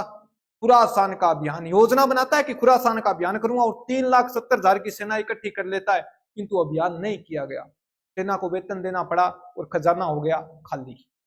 एक अभियान करता है कराचिल का, ठंडे प्रदेशों का अभियान था, हिमालय क्षेत्र का, और उस दौरान पूरी की पूरी सेना खत्म हो गई। तो 5-6 सैनिक बचकर आए थे, उनको खुद ने मार दिया। ये इनकी कुछ गलत नीतियां थी। 5 योजना असफल थी, इस कारण इसको पढ़ा लिखा अनपढ़ कहा जाता है। दिल्ली सल्तनत का सबसे ज्यादा पढ़ा लिखा सुल्तान था मोहम्मद बिन तुगलक, और सबसे सुंदर सुल्तान था सिकंदर लोधी। चलो जी। कुतुब मीनार के पास स्थित मेहरौली पिलर प्राथमिक रूप से किस कारण प्रसिद्ध है? मेहरौली के बारे में आप जानते हो, एक पिलर बना है, वो पिलर किस कारण फेमस है जी? बताना, कमेंट करके बताओ मुझे, वो पिलर किस कारण फेमस है? करो जी कमेंट करो एक बार। मेहरौली के बारे में पूछा गया है। गुप्तों के समय की वो साइंस, वो टेक्नोलॉजी क्या रही होगी? गुप्तों के समय ये पिलर बनाया गया था, मेहरौली स्तंभ। इसके बारे में बताओ। लोक प्रसिद्धि ऊंचाई के कारण है, पत्थर पर हुई कटाई के कारण है, गुणवत्ता इस बात के कारण है, या शीर्ष पर बुद्ध की मूर्ति के कारण है? Please give me this question answer. Answer बताओ जल्दी से जल्दी। आपके उत्तर क्या आ रहे हैं मैं देख लेता हूं। परवा की भी लगाओ, परवा की लगा दी। आओ प्रभा जी, आपका मोस्ट वेलकम है। जयदेव भाकर, बहुत देर से आयो। दुआ जहर, दुआ गुलाब ख्वाब, दुआ जहर गुलाब ख्वाब जाम, क्या क्या है? आ गए हम। बताओ इंतजाम क्या क्या? सब कुछ इंतजाम है। इसका उत्तर बताओ। जंग नहीं लगती, बिल्कुल जी जंग नहीं लगती। बिल्लू भाई क्या बात हो रही है जी? फिक्र ठीक है जी। इसके अंदर ऐसा लोहा लगा हुआ है जिसके कभी जंग नहीं लगती। आज तक साइंस के भी समझ में नहीं आया कि यार ऐसा क्या था, ऐसी कौन सी पद्धति थी, जंग नहीं लग रहा। ये कहाँ है? तो दिल्ली में। कहाँ है? तो कुतुब मीनार के पास। ये जब कुतुब मीनार देखने जाओ तो लोहा स्तंभ अपने आप दिख जाता है, किंतु पास नहीं जा सकते। चलो जी। आज गुरप्रीत सर का बर्थडे था, तब एक सॉन्ग चल रहा था पंजाबी, मुझे पता तो नहीं कौन सा था, उसके अंदर लोहा स्तंभ दिखाई हुई थी, मैंने देखी थी। अब आप कहते तू यही देखा कर। बताओ भारत में सिपाही विद्रोह की शुरुआत कहां से हुई थी? भारत में सिपाही विद्रोह की शुरुआत कहां से हुई थी? राजकोट, बरेली, चंपारण या मेरठ? बरेली में तो झुमका पड़ा था। इतना पता है, बाकी इसका उत्तर आप बताओ क्या है। और मैं पानी की 2 घूंट ले लेता हूं। ओहो, राजकुमार ने लिखा है, जिंदगी अपने हिसाब से जियो मेरे दोस्त, क्योंकि दूसरों के कहने पर सर्कस के शेर भी नाचते हैं। ठीक है जी, ये बात तो सही है। खुद की मर्जी के फकीर बन जाना, पर शर्तों का बादशाह कभी मत बनना। खुद की मर्जी का फकीर बने रहना। बताओ, तेरी मर्जी तू जाने, तेरी मर्जी तू जाने, मेरे ना पल्ले पड़े, मैंने राजा जैसी जिंदगी दे रखी, पर सोच मिला दी फकीरा में। तेरी मर्जी तू जानता है, मुझे राजा जैसी जिंदगी दे रखी है, पर सोच फकीरों जैसी दे रखी है। बताओ मनोज भाई जी, क्या चक्कर है? नाम बदलो, डीपी बदलो, कुछ भी हो सकता है? दिल को देखो, चेहरे ना देखो, दिल सच्चा और चेहरा झूठा। तो डीपी टापी में क्या रखा है जी? असली रूप में आया हूं मनोज मेहरा। स्वागत है मनोजा। सबका उत्तर क्या आ रहा है? 1857 यानी मेरठ। अब आपसे पूछ ले कि मेरठ में कौन सी सैनिक टुकड़ी ने विद्रोह किया था, कमेंट करके बताओ मुझे, किसने किया था। और मैं पी लूं पानी की घूंट भैया, पहले तो मैं राजकुमार की शायरी देख कर आ गया। बता दो जी, बताओ, कमेंट कीजिए। चलो जी, करो।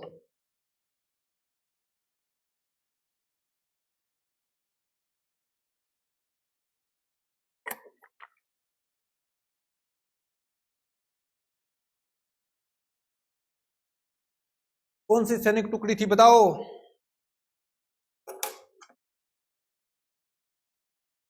नहीं पता जी। हरियाणा में अंबाला से हुई थी, बिल्कुल मुझे पता है। श्याम सिंह विश्वासघात कर देता है, ये भी मुझे पता है। पर यहाँ भारत की बात हो रही है, मैं हरियाणा की तरफ नहीं बढ़ूंगा।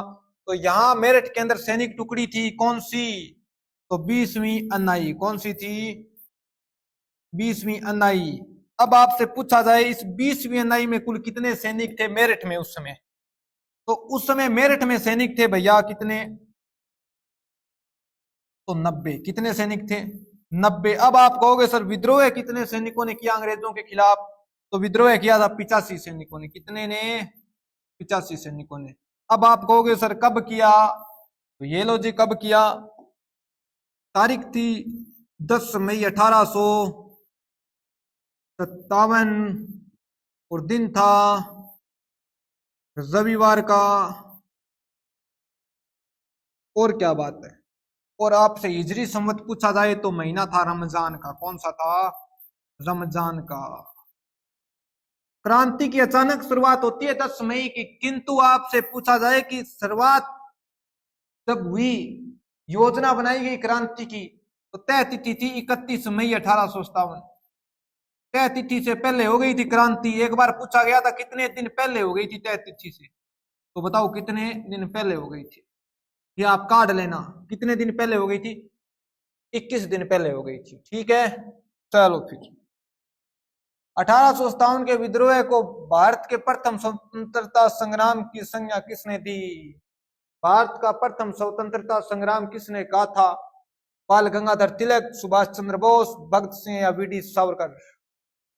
बताओ जी इसका उत्तर क्या होगा। और कमेंट में आपके देखता हूं। ओहो, लवप्रीत लिख रहा है कि जिंदे जी भी मर के देख लिया और घूंट सबर का भर के देख लिया। बढ़िया में खून नहीं है, सब कुछ है जिंदगी में, पर सुकून नहीं है। वाह भाई वाह। सुकून क्यों नहीं है? तो भैया सब्र नहीं है। क्या नहीं है? सब्र नहीं है। इंसान के पास सब कुछ है, सब्र नहीं है। एक बार कर लिया तो दूसरा करेंगे, दूसरा कर लिया तो तीसरा करेंगे, ये नहीं तो ये करेंगे। तो इंसान के कोई सब्र नहीं है भैया, आगे निकल चुके हैं। कौन ही रुआ हुए हैं रोण में? कौन थी थाने? रोण की चिंता ना करो, रोण तो थाने ही कोनी। कृतिका कह रही है रखता बदल रही है। कृतिका के एक रहे तो मौसम हो रहे बेईमान, फिंगर भी बेईमान हो रहे हैं, आगे रखता तो बदलेगी। उत्तर सबका क्या रहा है? डी। बिल्कुल आपकी बात एकदम सही है। क्या होगा? डी होगा। जब मैं भगत सिंह की बात करता हूं तो भगत सिंह की एक पार्टी थी और एक पार्टी नेताजी सुभाष चंद्र बोस की थी, और बाल गंगाधर तिलक ने भी एक संगठन बनाया था। आप सब के सब मुझे इन तीनों के नाम लिख दो। भगत सिंह ने कौन सी पार्टी बनाई थी? तो लिखो भाई, लिखना कमेंट करके। आपको पता है क्या? फिर मुझे तो लास्ट में लिखना ही है। तो पार्टी का नाम था नौजवान भारत सभा। कौन सी? नौजवान भारत सभा। और भगत सिंह को फांसी दे गई 23 मार्च सन 1931 को। कहा? लाहौर की सेंट्रल जेल में राजगुरु सुखदेव भगत सिंह को एक साथ फांसी दे गई थी। तभी तो कहते हैं कि भारत माँ का सपूत लाडला दिल में बसना चाहिए। भारत माँ का सपूत लाडला दिल में बसना चाहिए। और नोटा ऊपर भगत सिंह सरदार छपना चाहिए। भगत सिंह की फोटो होना चाहिए। और कोई बात नहीं, नहीं होनी चाहिए। अगर होनी चाहिए तो भी अच्छी बात है, नहीं हो तो भी कोई फर्क नहीं पड़ता। क्यों नहीं पड़ता जी? ठीक है, 1 मिनट वेट करना जी। आप, मैं टिप्पण ले आता हूं। आप इतने मुझे उत्तर बताइए इनका।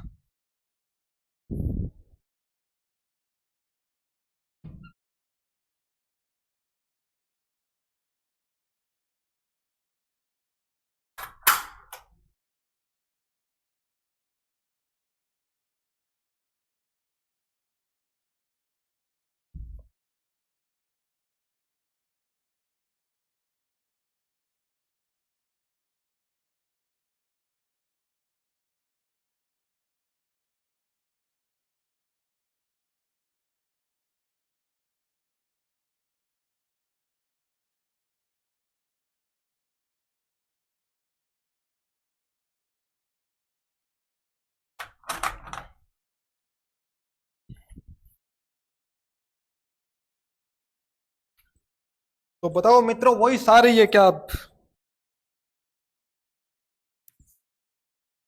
वही सो के है ना? बताना एक बार, क्योंकि मैं माइक बंद करके गया था बाहर। अब मुझे बता दो वो इससे ओके है क्या? कमेंट करना एक बार। ओके भाई, पानी को नहीं आई। अच्छा, मनोज बता रहा है कि आज हमारे पड़ोसियों के सत्संग है, वहां बूंदी बंट रही है। तो मनोजा, आप बात तो मैंने पहले भी बता सका हूँ, बूंदी बंटे है। मैं भी दो दो दाना खा लें तो बटे। तो यहाँ अच्छा है कि अनिल का पांती ना है क्या यार? वही सो के है ना? बताना। ओके है जी, ठीक है, ओके है। तो चलो फिर शुरू करते हैं आगे की बातें। जब मैं बाल गंगाधर तिलक की बात करता हूं तो होम रूल आंदोलन की शुरुआत की थी किसने? बाल गंगाधर तिलक ने। और सुभाष चंद्र बोस की बात करता हूं तो फॉरवर्ड ब्लॉक नाम का संगठन बनाया था। 2 बार कांग्रेस के क्या रहे थे? अध्यक्ष रहे थे। पहली बार तो रहे थे कब? तो बता देना कब रहे थे? 1938 में। और दूसरी बार अध्यक्ष बने थे 1939 में। इस दौरान गांधी जी ने किया विरोध। विरोध करने के कारण सुभाष चंद्र बोस कांग्रेस से देते हैं इस्तीफा, त्याग पत्र। और त्याग पत्र के बाद एक नई पार्टी बनाते हैं। कौन सी? Forward block. और एक सेना बनाते हैं, आजाद हिंद फौज। जिस सेना ने हिंद को आजाद करवाने का प्रयास किया वो किसकी थी? नेताजी सुभाष बोस की। 1857 की क्रांति के दौरान बिहार में विद्रोह का नेतृत्व किसने किया था? कुंवर सिंह, भगत सिंह, तात्या टोपे या नाना साहिब? उत्तर दिस बताओ किसने किया था? Forward block party. बिल्कुल सुष्मिता, एकदम सही बात है। बिल्लू, क्या दिक्कत होगी बिल्लू? यहाँ थूक सूक रहते रहो। जयदेव भाकर, अच्छा जी भाकर। प्रभा बता रही है, यस ठीक है प्रभा जी। सरसों तेल। ओहो, अमित बता रहा है कि आज शनिवार है इसलिए क्या किया है? सरसों का तेल बाला। महात्मा गांधी का जन्म हुआ था शनिवार को। कब हुआ था? शनिवार को। कुछ मैं बातें बताता हूँ, फैक्ट बताता हूँ, सुनो आप। ध्यान झाड़ लेता हूँ कुछ देर। महात्मा गांधी का जन्म हुआ था शनिवार को। महाराणा प्रताप का जन्म हुआ था रविवार को। अकबर का जन्म हुआ था रविवार को। और देशनोक की मां करनी का जन्म हुआ था शुक्रवार को। और दादू दयाल का जन्म हुआ था गुरुवार को। और मेरा जन्म हुआ था बुधवार को। ठीक है, बताओ इसका उत्तर। तो आपको पता है 1857 की क्रांति में बिहार के अंदर एक स्थान पड़ता है, कौन सा? जगदीशपुर। कौन सा? जगदीशपुर। और जगदीशपुर में क्रांतिकारियों का नेतृत्व कौन करता है? तो जगदीशपुर में क्रांतिकारियों का नेतृत्व करता है कुंवर सिंह। इनकी आयु मानी जाती है 80 वर्ष। कितनी मानी जाती है? 80 वर्ष आयु मानी जाती है। और इसके उपनाम की बात करें तो उपनाम क्या है इनका? तो बिहार का शेर। क्या था? बिहार का शेर। और वर्तमान में भैया बिहार में तो कोई शेर ना रहा नहीं और हमारे बीकानेर में शेर नहीं आया बैक रहे, हाय हाय सारे दिन। तो इसको क्या कहा जाता है? बिहार का शेर। हमारी तो बात ये लगे जी, हम तो पूरा सिस्टम रखते हैं। तो उत्तर क्या होगा? कुंवर सिंह है। तात्या टोपे की बात करें तो तात्या टोपे की फांसी के साथ 1857 की क्रांति होती है समाप्त, शुरुआत होती है मंगल पांडे की फांसी के साथ। चलो जी अगला क्वेश्चन। और मेरा जन्म मंगलवार को, ठीक है जी। बताओ जी इसका उत्तर क्या होगा, कमेंट करके मुझे। निम्नलिखित में से 1857 की क्रांति से संबंधित नहीं है, कौन नहीं है? कुंवर सिंह नहीं है, बेगम हजरत महल नहीं है, भगत सिंह नहीं है, या मंगल पांडे नहीं है। मंगल पांडे थे उत्तर प्रदेश के, कहां के थे? उत्तर प्रदेश के, किंतु नौकरी करते थे बैरकपुर छावनी में। उत्तर प्रदेश में बलिया के थे, किंतु नौकरी कहां करते थे? तो नौकरी करते थे बैरकपुर में। जन्म होता है उत्तर प्रदेश में और नौकरी करते हैं बंगाल के अंदर बैरकपुर छावनी में। और कौन सी सैनिक टुकड़ी के सिपाही थे? तो कौन सी के थे? 34वीं एनआई। कौन सी के? 34वीं एनआई के थे। इनकी फांसी की बात करें तो इनको फांसी की सजा हुई थी कब? तो बता देना, फांसी की सजा हुई थी 18 अप्रैल 1857 को। किंतु एक विशेष बात याद रखना, अंग्रेजों ने फांसी की सजा सुनाई उस दौरान कहा था 18 अप्रैल को तेरे को फांसी देंगे, तय तिथि थी 18 अप्रैल। किंतु धोखे से अंग्रेजों ने फांसी 10 दिन पहले दे दी, यानी 8 अप्रैल को। जब इनको फांसी दे रहे थे ना तो जलाद नहीं मिला, जलादों ने हाँ नहीं भरी कि हम पहले फांसी नहीं देंगे। जब फांसी होती है तो जलाद को दिखाया जाता है कि ये कागज देख, इनको आज इतने बजे फांसी होनी है। और कागज लाए कहां से? कोर्ट के, क्योंकि ये तो 10 दिन पहले फांसी दे रहे थे। कलकत्ता से जलाद बुलाया गया, फिर फांसी देगी किसको? मंगल पांडे को। बेगम हजरत महल थी अवध की, कहां की थी? अवध की। और इसको बोला जाता है महक परी। कौन सी परी? महक परी। शायद इत्र लगाती थी, किंतु मैं इनके बारे में ज्यादा नहीं बोल सकता क्योंकि हमारे देश के वीर और वीरांगनाएं हैं महक परी।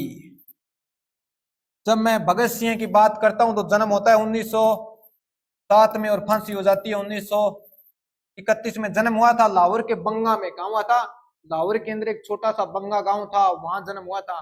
किंतु भगत सिंह के पूर्वज रहते थे पंजाब के खटकड़ कला में। कहां रहते थे? पंजाब के खटकड़ कला में पूर्वज रहते थे। बाद में चले गए थे लाहौर, और लाहौर में बंगा नामक स्थान पर रहते थे। और बंगा में जन्म किसका हुआ? भगत सिंह को। और भगत सिंह को फांसी हुई थी 1931 में। और कुंवर सिंह कहाँ के थे? बिहार के। किंतु 1857 की क्रांति से नेतृत्व या संबंधित नहीं है भगत सिंह। चले अगले क्वेश्चन पर। चलो जी चलते हैं। ये लो पूछा गया, भारत में ब्रिटिश वायसराय ने बंगाल का विभाजन किया था या अंजाम दिया था? Lord Lytton, lord Curzon, lord Canning या लॉर्ड डलहौजी? चलो जी बता दो इसका उत्तर।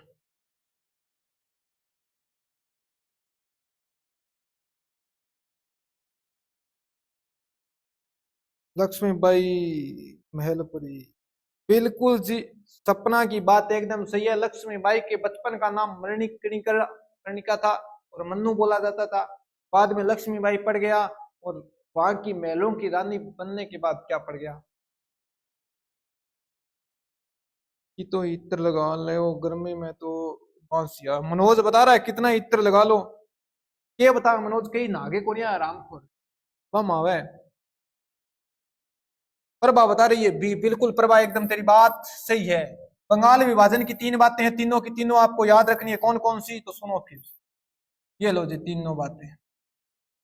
बंगाल विभाजन की घोषणा कब हुई? तो घोषणा होती है 19 जुलाई को। कब होती है? 19 जुलाई को, ठीक है। और इसके विरोध में हमने 7 अगस्त को भारत में कौन सा आंदोलन चला दिया? स्वदेशी आंदोलन। कौन सा आंदोलन? स्वदेशी आंदोलन। घोषणा करते ही हमने चला दिया, हमने माहौल बना दिया कि हम मार देंगे। कई बार आप कहां को नहीं गए, अब मेरी है अगर इनकी तरफ देख ली नहीं, अब की बार काट देंगे। तो हम भारतीयों ने वो योजना बनाई कि अब भी घोषणा हुई है कि बंगाल का क्या करेंगे? विभाजन करेंगे। और हम क्या चलाएंगे? स्वदेशी आंदोलन। हमने घोषणा करते ही 10 दिन बाद कौन सा आंदोलन शुरू कर दिया? स्वदेशी। किंतु भैया अंग्रेजों ने ध्यान ही नहीं दिया स्वदेशी आंदोलन की तरफ और लागू कब कर दिया? बंगाल विभाजन। तो लागू आप बताओगे कब कर दिया भाई? चलो जी। ओहो, राजकुमार बता रहा है, मन में सबका अरमान नहीं होता, हर कोई दिल का मेहमान नहीं होता, पर जो एक बार समा जाए दिल में उसे बुला जाना आसान नहीं होता। ओहो राजकुमार, किन कौन बुला है? किन की बात करे तुम? बेटी का बाप है थर्ड थर्ड आदमी इसी सी शायरी करे तू। सारी बातें सुन के यकीन को नहीं हुए। कार्तिका बता रही है, किसका यकीन नहीं हो रहा, किसका विश्वास नहीं हो रहा? किसी का मत कर लेना कि तू भी राजी, तेरे बंदे भी राजी। किसी व्यक्ति ने कहा है भगवान से कि तू भी राजी, तेरे बंदे भी राजी, कौन सा काम है वो खास करूं, मैं किसका करूं विरोध और मैं किस पे विश्वास करूं? तू बता मुझे, तू राजी रहना चाहिए और तेरी बनाई गई दुनिया भी राजी रहनी चाहिए भगवान। ऐसा कौन सा काम करूं बता? पति या पिता बनूं, पति पिता या भाई बनूं अच्छी औलाद बता, दुनिया में तेरी बसता रहूं, हो जाऊं के बर्बाद बता। तू बता कौन सा रिश्ता अच्छी तरह निभाना है? पिता बनूं, पति बनूं, भाई बनूं या अच्छी संतान बनूं? बता क्या करना है? तो विश्वास के लायक नहीं है भैया दुनिया। कार्तिका, मैं वो ही मनोज हूं जिको आज धोली शर्ट पहन के, ओहो बड़ो गच्च लागो तुम धोली शर्ट, ठीक है। चलो जी, निम्नलिखित में से कौन भारतीय राष्ट्रीय कांग्रेस के गठन के समय भारत का वायसराय था? कौन था viceroy? Lord Mayo, lord Dufferin, lord Lytton या लॉर्ड रिपन? का उत्तर क्या होगा? कांग्रेस की स्थापना की बात करते हैं तो कांग्रेस की स्थापना कब होती है? तो 1885 में, ठीक है। जब मैं बात करता हूं प्रथम अधिवेशन की, लोग आते हैं बेहतर। जब मैं बात करता हूं प्रथम अधिवेशन की अध्यक्षता किसने की थी? तो डब्ल्यू.सी. बनर्जी ने। किसने की थी? डब्ल्यू.सी. बनर्जी ने। इसके अंदर प्रस्ताव रखे गए थे कि हम किस किस पर काम करेंगे। प्रथम अधिवेशन में कांग्रेस के प्रस्ताव रखे जाते हैं, आपको पता है। और मजदूर किसानों का एक भी प्रस्ताव नहीं था। इतने हरामखोर थे, किसानों का नहीं था, मजदूरों का नहीं था। और तो इसकी स्थापना के समय भारत का वायसराय कौन था? तो डफरिन था। कौन था? डफरिन था। तो उत्तर क्या होगा? लॉर्ड डफरिन होगा। क्या होगा? लॉर्ड डफरिन होगा। कार्तिका, राजकुमार तो सही कवे है ना। अमित, तेरे सागे कोई नाराजगी को नहीं यार, तेरे सागे नाराजगी कुकर उसका। तेरी शायरी मेरे समझ में को नहीं आया, जो मैं क्या बोलूं है। शायरी बोलने को भी तो एक लहजो है, थोड़ी किताब सी थोड़ी पढ़ सकूं। एक लहजा होता है, वो लहजा बनता नहीं तेरी शायरी पर, इसलिए नहीं पढ़ पाता। सच्ची भाई जी, आज तो थे जमा। ये बताए हुए। चलो जी, प्रभा ने भी बताया, ठीक है। ये बताओ, सन 1905 में बंगाल विभाजन को लागू करने का निर्णय किसके द्वारा लिया गया? Lord William Bentinck, lord Mountbatten, Warren Hastings या लॉर्ड कर्जन? सती प्रथा पर रोक लगाने वाला भारत में कौन सा अंग्रेज अधिकारी था? तो बता देना कौन था? बेंटिंग था। कौन था? बेंटिंग। याद रखना, सती प्रथा पर रोक लगाई थी बेंटिंग ने। ये लो जी, 1829 में सती प्रथा पर रोक लगती है। और धारा कौन सी थी सती प्रथा अधिनियम की? धारा थी 17। पूछा जा सकता है कि सती प्रथा कौन सी धारा के तहत भारत में रोकी गई थी? तो 1829 में धारा 17 के तहत रोकी गई थी। किसके प्रयासों द्वारा? तो समाप्त करने वाला बेंटिंग था। और प्रयास किसने किया था समाप्त करवाने का? तो बता देना, राजा राम मोहन राय। कौन था? राजा राम मोहन राय। कौन था? मोहन राय था, ठीक है। कहीं रोए भी आता है। पर यहां बंगाल विभाजन की बात हो रही तो आपको पता है कर्जन, कर्जन के बारे में कहा जाता है, जब कर्जन भारत में गवर्नर या वॉइस रॉय बनकर आता है तो भारतीय लोगों द्वारा कहा गया था कि भारत में अकाल, प्लेग और कर्जन तीनों एक साथ आ गए, क्योंकि इसी दौरान भारत में छप्पनिया अकाल पड़ता है, उसी दौरान भारत में प्लेग जैसी महामारी फैल जाती है, ऊपर से ये बेईमान अंग्रेज आ गए। कौन? कर्जन। चलो जी, किस वर्ष महात्मा गांधी भारत वापस लौटे? कहां से आए थे महात्मा गांधी? ये गांधी तू कितना बदनसीब, जीते जी गोलियां और मरने के बाद गालियां। जीते जी तो गोलियां मिली थी और मरने के बाद आज हम गालियां निकाल रहे हैं कि गांधी तू भगत सिंह को बचा सकता था भैया, बचा सकता था। क्योंकि जब गांधी जी आपको पता है सविनय अवज्ञा आंदोलन से पहले भारत के वॉइस रॉय से कितनी मांग करता है? 11 मांग करता है। कितनी? 11 मांग करता है कि अगर ये 11 मांगे नहीं मानी तो हम भारत में आंदोलन चलाएंगे। और इन 11 मांगों में एक भी मांग मानी नहीं गई। किन के द्वारा? अंग्रेजों के द्वारा। और भारत में कौन सा आंदोलन चल जाता है? सविनय अवज्ञा आंदोलन चल जाता है। और बाद में लंदन के अंदर होते हैं गोलमेज सम्मेलन। पता है 3 हुए थे। पहले में कांग्रेस ने भाग नहीं लिया क्योंकि इंग्लैंड में अंग्रेज चाहते थे कि हम भारतीयों को बुलाएंगे और भारत में सबसे बड़ी संस्था कांग्रेस थी, उनको पूछेंगे कि भारत में सुधार क्या क्या करना है। तो पहले में कांग्रेस ने कर दिया बहिष्कार। और अगली बार भारत का वायसराय था लॉर्ड इरविन। कौन था? Lord Irwin. इरविन और गांधी के मध्य बातचीत हुई। इरविन ने कहा कि गांधी जी आपको कहां चलना है? गोलमेज सम्मेलन में चलना है। आप क्या करो? समझौता करो। तो एक समझौता होता है गांधी इरविन। इस समझौते में गांधी जी अगर कहते कि तू भगत सिंह को छोड़ या माफ कर तो माफ कर सकते थे, क्योंकि भारत के वॉइस रॉय होते थे ना, उनके पास वीटो पावर होती थी। वीटो पावर के तहत किसी की फांसी को कम सजा में बदल सकता था, आजीवन कारावास में बदल सकता था। किंतु महात्मा गांधी की यह गलती रही, वीटो पावर का नहीं कहा। पर कोई बात नहीं, क्योंकि भगत सिंह खुद चाहते थे कि हमको फांसी और भारत में इनकलाब आए। लाखों चढ़े फांसी पर, लाखों ने गोलियां खाई थी। और क्यों झूठ बोलते हो साहब? गांधी के चरखे से आजादी आई थी। क्यों मरते हो सनम के लिए? क्यों मरते हो सनम के लिए? दुपट्टा नहीं देगी कफन के लिए। मरना है तो मरो वतन के लिए, और तिरंगा मिलेगा कफन के लिए। क्या मिलेगा? तिरंगा। देश से इश्क करके, देश से इश्क करके बेशक मौत गले लगा लेना, किसी बेवफा हीर का रांझा बनने से अच्छा तुम भगत सिंह बन जाना। क्या बन जाना? भगत सिंह बन जाना। इसका उत्तर क्या होगा? तो महात्मा गांधी भारत लौटते हैं 21 वर्ष बाद साउथ अफ्रीका से 1915 में। चलो जी अगले क्वेश्चन पर। यह रहा अगला क्वेश्चन पूछा गया है, आप बता दो क्या लिखा है जी। सपनों की मंजिल पास नहीं होती, जिंदगी हर पल उदास नहीं होती, खुदा पर यकीन रखना मेरे दोस्त, कभी कभी वह भी मिल जाता है जिसकी आस नहीं होती। वाह यार, आ बात कह के तुम मेरो कालजो पीन के ठंडो करे, क्योंकि मेरा आपके बहुत दर्द है। लाख धोखे दिए नजरों से दूर जा निकला, लाख धोखे दिए नजरों से दूर जा निकला, और मैंने जिससे प्यार किया वो साला बेवफा निकला। तेरा नाम लिख के सजदा कर लियूं बेरन, तेरा नाम लिख के सजदा कर लियूं बेरन, तू मेरा नाम लिख के मिटावे ठीक ना। मैं अब नहीं पूछता मेरे बारे में तेरे क्या ख्याल है, उस टाइम बता तू मैंने चाहे ठीक ना। अब का तो मैं नहीं पूछूंगा, उस टाइम का मुझे पूछना है। तो शायरी बोली, आप बात को अलग वे में मत ले। रोटी खाओ तो आ जाओ गुरुजी। नहीं यार टिफिन आ गया, एक बार क्लास चल रही है, बाद में खाएंगे। चलो जी, जमन बता रही 1915 मैथ की क्लास कद है। मैथ की क्लास आज नहीं होगी जी, सर गए हैं घर पर स्टूडियो में, मैं अकेला हूं और मैं ही क्लास लगाऊंगा और मैं ही बंद करूंगा। जब तक आपको पढ़ना है पढ़ लो, बाद में बोल देना कि क्लास समाप्त करते, बहुत बात हो गई।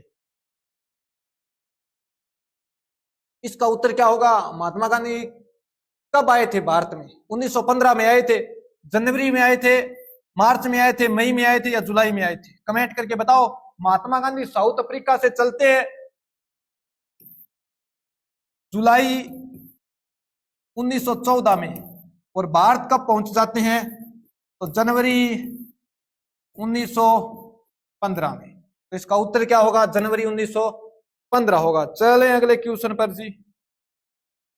मेरी आदत, चलो किसका, हेलो कौन? मैं 5 अभी क्लास में, ऑनलाइन क्लास चल रही, बाद में बात करता हूँ। ठीक है जी, या तुम खुद ही कर लेना। इसका उत्तर क्या होगा तो बता देना। जनवरी होगा। महात्मा गांधी का जन्म कहां हुआ था? मध्य प्रदेश, असम, राजस्थान या गुजरात? तो आप सभी जानते हो। महात्मा गांधी को प्यार से लोग कहते थे भाई। क्या कहते थे? भाई कहते थे, क्योंकि गुजरात में लोगों को क्या बोला जाता है? भाई बोला जाता है। तो इनका जन्म कहां हुआ था? गुजरात में हुआ था। 2 अक्टूबर 1869 वार था, रविवार। पिता का नाम क्या था? करमचंद गांधी। और माता का नाम क्या था? पुतलीबाई। क्या था? पुतलीबाई। पत्नी का नाम था कस्तूरबा गांधी। संतान थी 4। और पढ़ने के लिए जाते हैं बैरिस्टर की पढ़ाई करने के लिए लंदन। तो वापिस आते हैं लंदन से 1891 में। किसकी पढ़ाई करके? बैरिस्टर की। भारत में वो वकील का काम करते हैं, किंतु वकील का काम नहीं चला। क्यों नहीं चला? क्योंकि भैया आवाज में दम नहीं था, दर्द नहीं था, झूठ नहीं था, सत्य बोलने वाले थे, फ्रेब नहीं था। इस कारण वकील का काम नहीं जमा। तो उत्तर क्या होगा? बता देना गुजरात।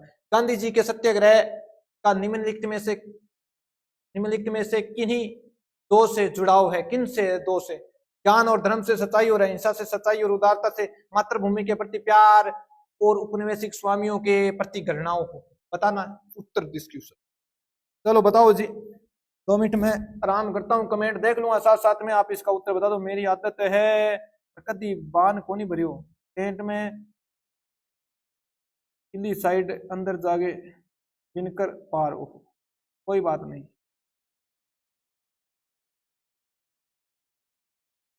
देख भाई, सी टीम तो शायरी कोनी आवे, छत्ती पर भी कोनी आए, सी टीम तो शायरी कोनी आवे। पर आप कोचिंग आवा घरों लेके कोचिंग ताई तो रास्ते में आप 20 लोगों से बात करा, बात भी तो सी टीम कोनी आवे। क्या विचार है? जिंदगी में हम साइंस थीटा कोर्स पढ़ कर आते हैं, वो तो हमारे कभी लागू नहीं होती घरेलू जीवन में। कभी हम लगाते हैं क्या? पैसे गिनते हैं तब साइन कोस थीटा कोस का सूत्र लगाओ, उसके अनुसार पैसे गिनेंगे।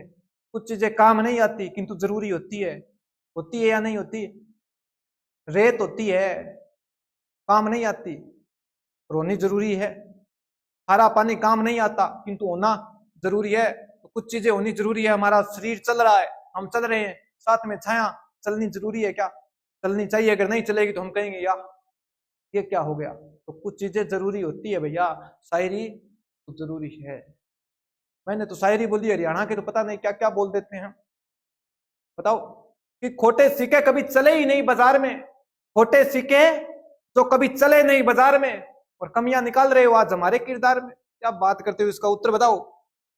तो इसका उत्तर क्या आया जी आपका? सबका बी आ रहा है। क्या आ रहा है? ठीक है जी, इसका उत्तर सही है। सच्चाई और अहिंसा के ऊपर रहकर सत्याग्रह चलाया जाता है। सत्य के साथ आग्रह करना, सामने वाले से, अंग्रेजों से सत्य के साथ क्या करना? आग्रह करना। तभी तो गांधी के आंदोलन सक्सेसफुल रहे थे। भाई के आंदोलनों के साथ क्या थी? अहिंसा थी, हिंसा नहीं होती थी, मारकाट नहीं होता था। अब मारकाट ना हो तो किसी व्यक्ति को कैसे मार सकते हो? मैं अगर आपको 10 बंदों को लेकर बस स्टैंड के बाहर कर दिल्ली के 4 चक्कर लगाऊं, मैं किसी को कुछ नहीं कहूं, तो मुझे पुलिस रोकेगी क्या? नहीं रोकेगी। अगर मैं 10 से एक डांग लेके 2-3 फायरिंग कर दूं तो पुलिस सारा पकड़ के झटके चाल, तो की चाल। तो जो शांति से सत्य के साथ काम करते हैं उनको कोई नहीं रोकता। तो हमेशा जीत किसकी होती है? सत्य की होती है। तभी तो कहते हैं सत्य परेशान हो सकता है किंतु पराजित नहीं हो सकता। चलिए जी अगले क्वेश्चन पर। तेरा भारत में गांधी जी का प्रथम सत्याग्रह कहां हुआ था? बताओ कहां हुआ था? बढ़िया, चलो बताओ जी, इसका बताओ, बता दो जी।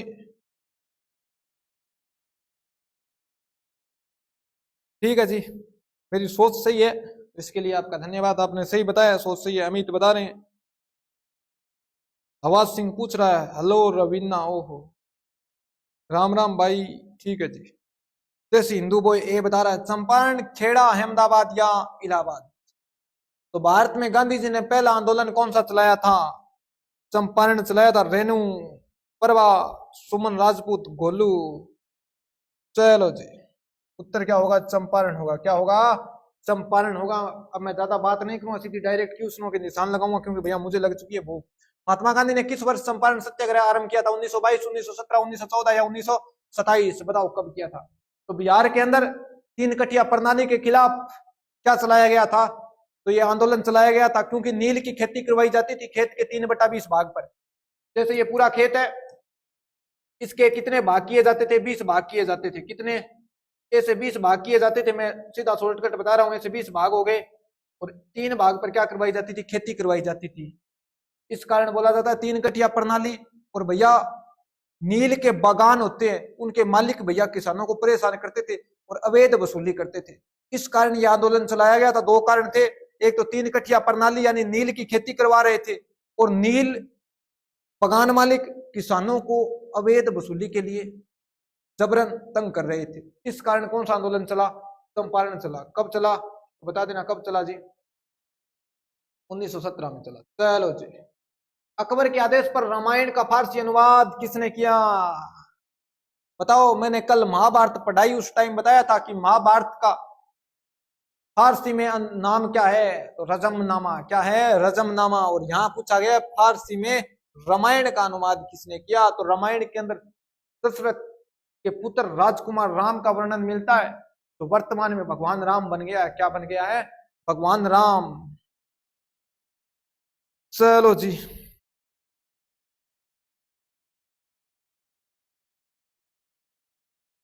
बताओ जी। गुरुजी खाना खा लो बस, करो क्लास, सारा स्टूडेंट खाना खा के बैठे। कोई बात नहीं जी, खा लेंगे खाना। आज भंडारो लाग रही हो, भंडारा में जाऊंगा। बताओ इसका उत्तर क्या होगा? अबुल फजल अब्दुल रहीम खान खाना फेजिया अब्दुल कादिर बदायनी। इसका उत्तर क्या होगा? मैंने तो खाली सर। चलो जी, कर दें फिर क्लास समाप्त?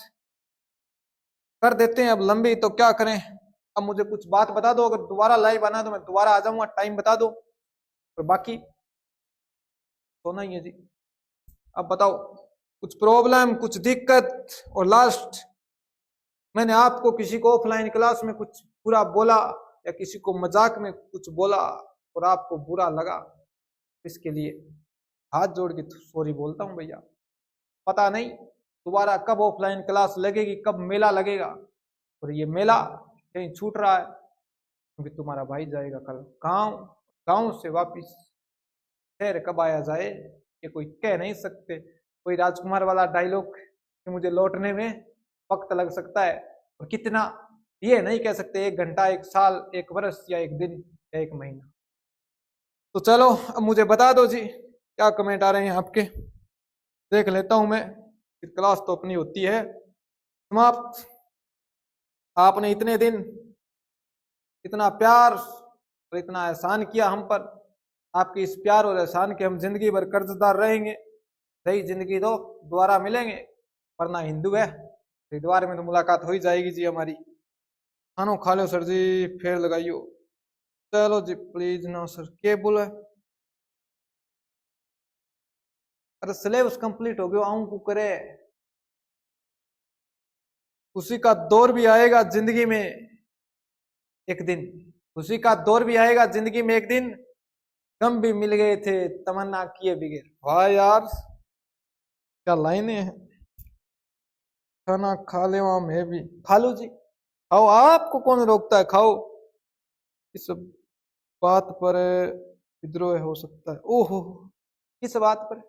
मेरी जगह एक मैडम आएगी, वो पढ़ाएगी आपको हिस्ट्री, चंद्रगुप्त मौर्य सम्राट अशोक जैसे राजा। कितना अच्छा लगेगा आपको, हैं?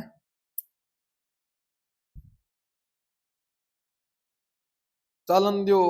चल फिर परवा, तूने कह दिया चालन दो तो चलते हैं कुछ देर और। भाई मैंने खा लिया। चलो चलते हैं, अगले क्वेश्चन पर आओ। ये रहा जी अगला क्वेश्चन श्रीनगर का। अगले क्वेश्चन पर आओ जी। ये थोड़ा सा, किस वर्ष ईस्ट इंडिया कंपनी का आगमन भारत होता है? 1600, 1764, 1757 या 1772? ईस्ट इंडिया कंपनी का आगमन कब होता है भारत में? फिर मैं एक बात बोलता हूं, ईस्ट इंडिया कंपनी लंदन के अंदर एक ग्रुप चलता था मर्चेंट एडवेंचर्स, उसकी एक अनुषंगी कंपनी थी जिसका निर्माण 1599 में हुआ था। कहा? लंदन के अंदर एक ग्रुप चलता था मर्चेंट एडवेंचर्स, उसकी एक अनुषंगी कंपनी बनती है ईस्ट इंडिया कंपनी, जो पूर्वी देशों के साथ व्यापार चाहती थी। उसकी स्थापना 1599 में। कब है? 1599 में। और भारत में आगमन होता है 31 दिसंबर 1600 को। और भारत में आगमन के दौरान आपसे पूछा जाए कि राजा कौन था, भारत का बादशाह कौन था? अकबर था। कौन था? अकबर था। ये भारत में कब आती है? 1600 में। कब आती है? 1600 में। और सबसे पहले अधिकार करती है बंगाल पर। कहां करती है? बंगाल पर। आपसे पूछा जा सकता है कि भारत में प्रथम राज्य कौन सा था जिस पर अंग्रेजों ने अधिकार किया? अब आप कहोगे सर बंगाल था। अब कुछ कहेंगे सर हमारे हरियाणा जी की आता है, तो हरियाणा में अंग्रेजों ने कब अधिकार किया? तो हरियाणा पर पूर्णतः अंग्रेजों ने कब अधिकार किया था? तो पूर्णतः अधिकार किया था 1809 में। कब किया था? 1809 में पूर्णतः अधिकार कर लेते हैं हरियाणा पर। याद रहेगी ये बात, याद रखनी है। 1809 में पूर्णतः अंग्रेजों का अधिकार हो जाता है हरियाणा पर। चलो फिर, मंगल पांडे कौन सी सैनिक टुकड़ी का सैनिक था? 34वीं, 20वीं, 15वीं, 30वीं? करो कमेंट अब। चलो बताओ कमेंट करके, आप कहां से हो सुष्मिता?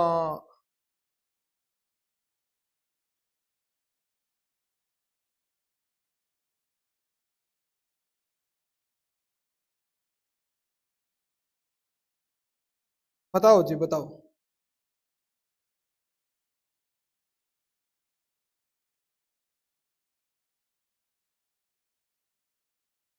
चलो इसका उत्तर क्या होगा?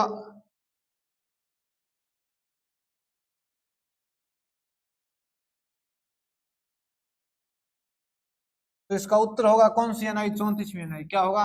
34वीं एनआई। चलो चलते हैं। ईस्ट इंडिया कंपनी का आगमन के समय भारत का शासक कौन था? बाबर, हुमायूं, अकबर, जहांगीर? कौन था बताओ कमेंट करके। हिमांशु गुजर। 34वीं, ठीक है जी, 34वीं होगी, सही बात है। चलो बता दो मुझे जल्दी से जल्दी इनके उत्तर, जल्दी जल्दी बताओ। ज्यादा टाइम नहीं लेना जी, ज्यादा टाइम लोगे तो आपका वक्त भी कीमती, मेरा वक्त भी कीमती, और वक्त के सामने किसी की नहीं चलती। सर आप इंसार से हो क्या? नहीं जी, हम इंसार पहले पढ़ाते थे, इंसार से हमें नहीं है जी। इसका बताओ, बाबर, हुमायूं, अकबर, जहांगीर होगा। जब भारत में मुगल बादशाह पहला आता है कौन? बाबर। उस टाइम भारत में राज था किनका? तो बता देना किनका था? लोधियों का। 1526 से लेकर 1530 तक भारत में राज रहता है किसका? तो बाबर का। बाबर के बाद बाबर का लड़का हुमायूं बनता है 1530 से लेकर 1556 तक, बीच में सूर्यवंश आता है, आपको पता ही है। अकबर का राज रहता है भारत में कब से कब तक? 1556 से लेकर 1605 तक। तो ईस्ट इंडिया कंपनी भारत में कब आई थी? 1600 में। उत्तर क्या होगा? अकबर होगा। जहांगीर का राज अकबर के बाद 1605 से लेकर 1628 तक रहता है। कब तक रहता है? 1605 से लेकर 1628। चलो जी। 1757 ईस्वी का विख्यात प्लासी का युद्ध वर्तमान भारत के किस क्षेत्र में लड़ा गया था? प्लासी का युद्ध, बैटल ऑफ प्लासी, कहां लड़ा गया था? जहांगीर नहीं होगा जी। जहांगीर क्यों बता रहे हो जी? इसका क्या पूछा है? ईस्ट इंडिया कंपनी का आगमन के समय भारत का शासक अकबर था, जहांगीर कैसे होगा? पर जहांगीर ने अनुमति दी थी व्यापार की, आगमन के समय अकबर था। गलत कर रहे हो। चलो इसका बताओ, कहां है प्लासी? जय हिंद हिमांशु। अच्छा इसका बता रहे हो क्या? डी। इसका बताओ अब। तो इसका उत्तर क्या होगा? पश्चिम बंगाल होगा। क्या होगा? पश्चिम बंगाल के नवाब सिराजुद्दौला और अंग्रेज सेनापति रॉबर्ट क्लाइव के मध्य यह लड़ाई लड़ी जाती है। भारत में भारतीयों के खिलाफ जीती गई अंग्रेजों की ये पहली लड़ाई थी। पूछा जा सकता है कि भारतीयों के खिलाफ अंग्रेजों की पहली बड़ी कौन सी लड़ाई जीती गई थी? प्लासी की। कहां से? बंगाल से। चलो, महाराजा रणजीत सिंह की राज्य राजधानी क्या थी? तेरे पंजाब महाराजा रणजीत सिंह, उनकी राजधानी क्या थी? पटना, फतेहपुर सीकरी, इस्लामाबाद या लाहौर? इसका बताओ रे, क्या होगा उत्तर?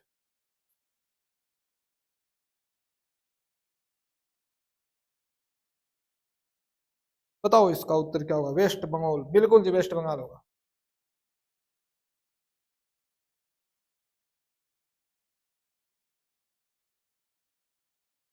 क्या होगा? फतेहपुर सीकरी होगा, पटना होगा, इस्लामाबाद या लाहौर? फतेहपुर सीकरी अकबर की राजधानी थी। और महाराजा रणजीत सिंह की राजधानी क्या थी? क्या थी भाई? एकमात्र व्यक्ति कौन बता रहा है? परवा और गोलू। अब दो हो गए, एकमात्र नहीं है। उत्तर क्या होगा? लाहौर होगा। क्या होगा? राजनीतिक राजधानी पूछे रणजीत सिंह की कौन सी थी? तो लाहौर थी। किंतु धार्मिक राजधानी अमृतसर थी। कौन सी थी? अमृतसर। और अमृतसर का निर्माण करवाया था महाराजा किसने? कमेंट करके बताओ। अमृतसर का निर्माण किसने करवाया था? तो बता देना किसने करवाया था? रामदास ने। ये बताओ, थोड़ी सी मिस्टेक है, ये मैं सही कर देता हूं पहले। अमृतसर में स्थित हरमंदिर साहिब गुरुद्वारे के सुनहरे सौंदर्यीकरण के लिए जाना जाता है। प्रश्न ही गलत है जी, गलत है ये क्वेश्चन। चलो मैं बता देता हूं कि पूछा गया कि जो अमृतसर के अंदर गुरुद्वारा है गोल्डन टेम्पल, उसके ऊपर सोने की परत किसने चढ़वाई थी? तो महाराजा रणजीत सिंह ने चढ़वाई थी, ये बात पूछी थी। प्लासी के युद्ध में सिराजुद्दौला की हार का मुख्य कारण क्या था? क्या कारण रहा था बताओ।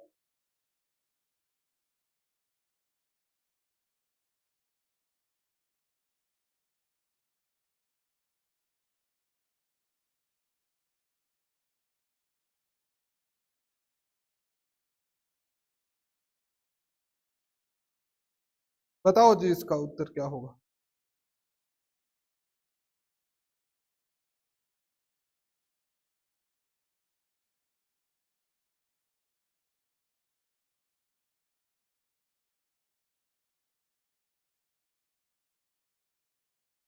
बता दो इसका उत्तर।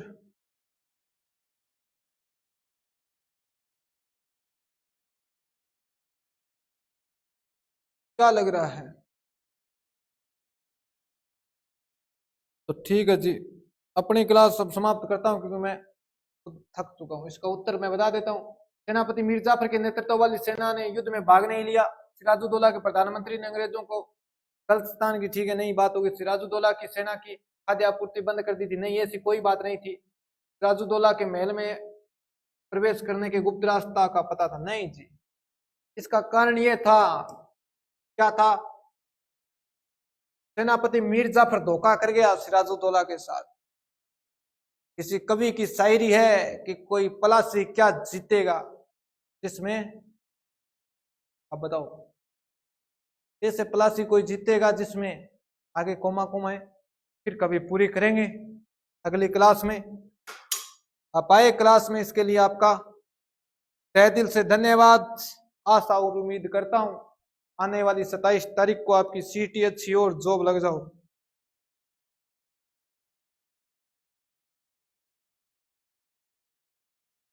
चलो जी, फिर अमित कितने बुलाऊं मैं? ठीक है जी, अपनी क्लास अब समाप्त होती है और अंतिम लाइनें कौन सी रहेगी? वही रहेगी जी, आपने इतने दिन मुझे as a brother, as a teacher, as a friend अच्छे से पढ़ा, अच्छे से मैंने पढ़ाने का प्रयास किया, अच्छे से समझा, इसके लिए आपका धन्यवाद। कि जिसके लगी चोट कालजे, जिसके लगी चोट कालजे, वो रो सके ना सो सके, सारी दुनिया थी मेरी, शायद हम ना किसी के हो सके। आपका बहुत बहुत धन्यवाद। जय हिंद, जय भारत, जय श्री राम।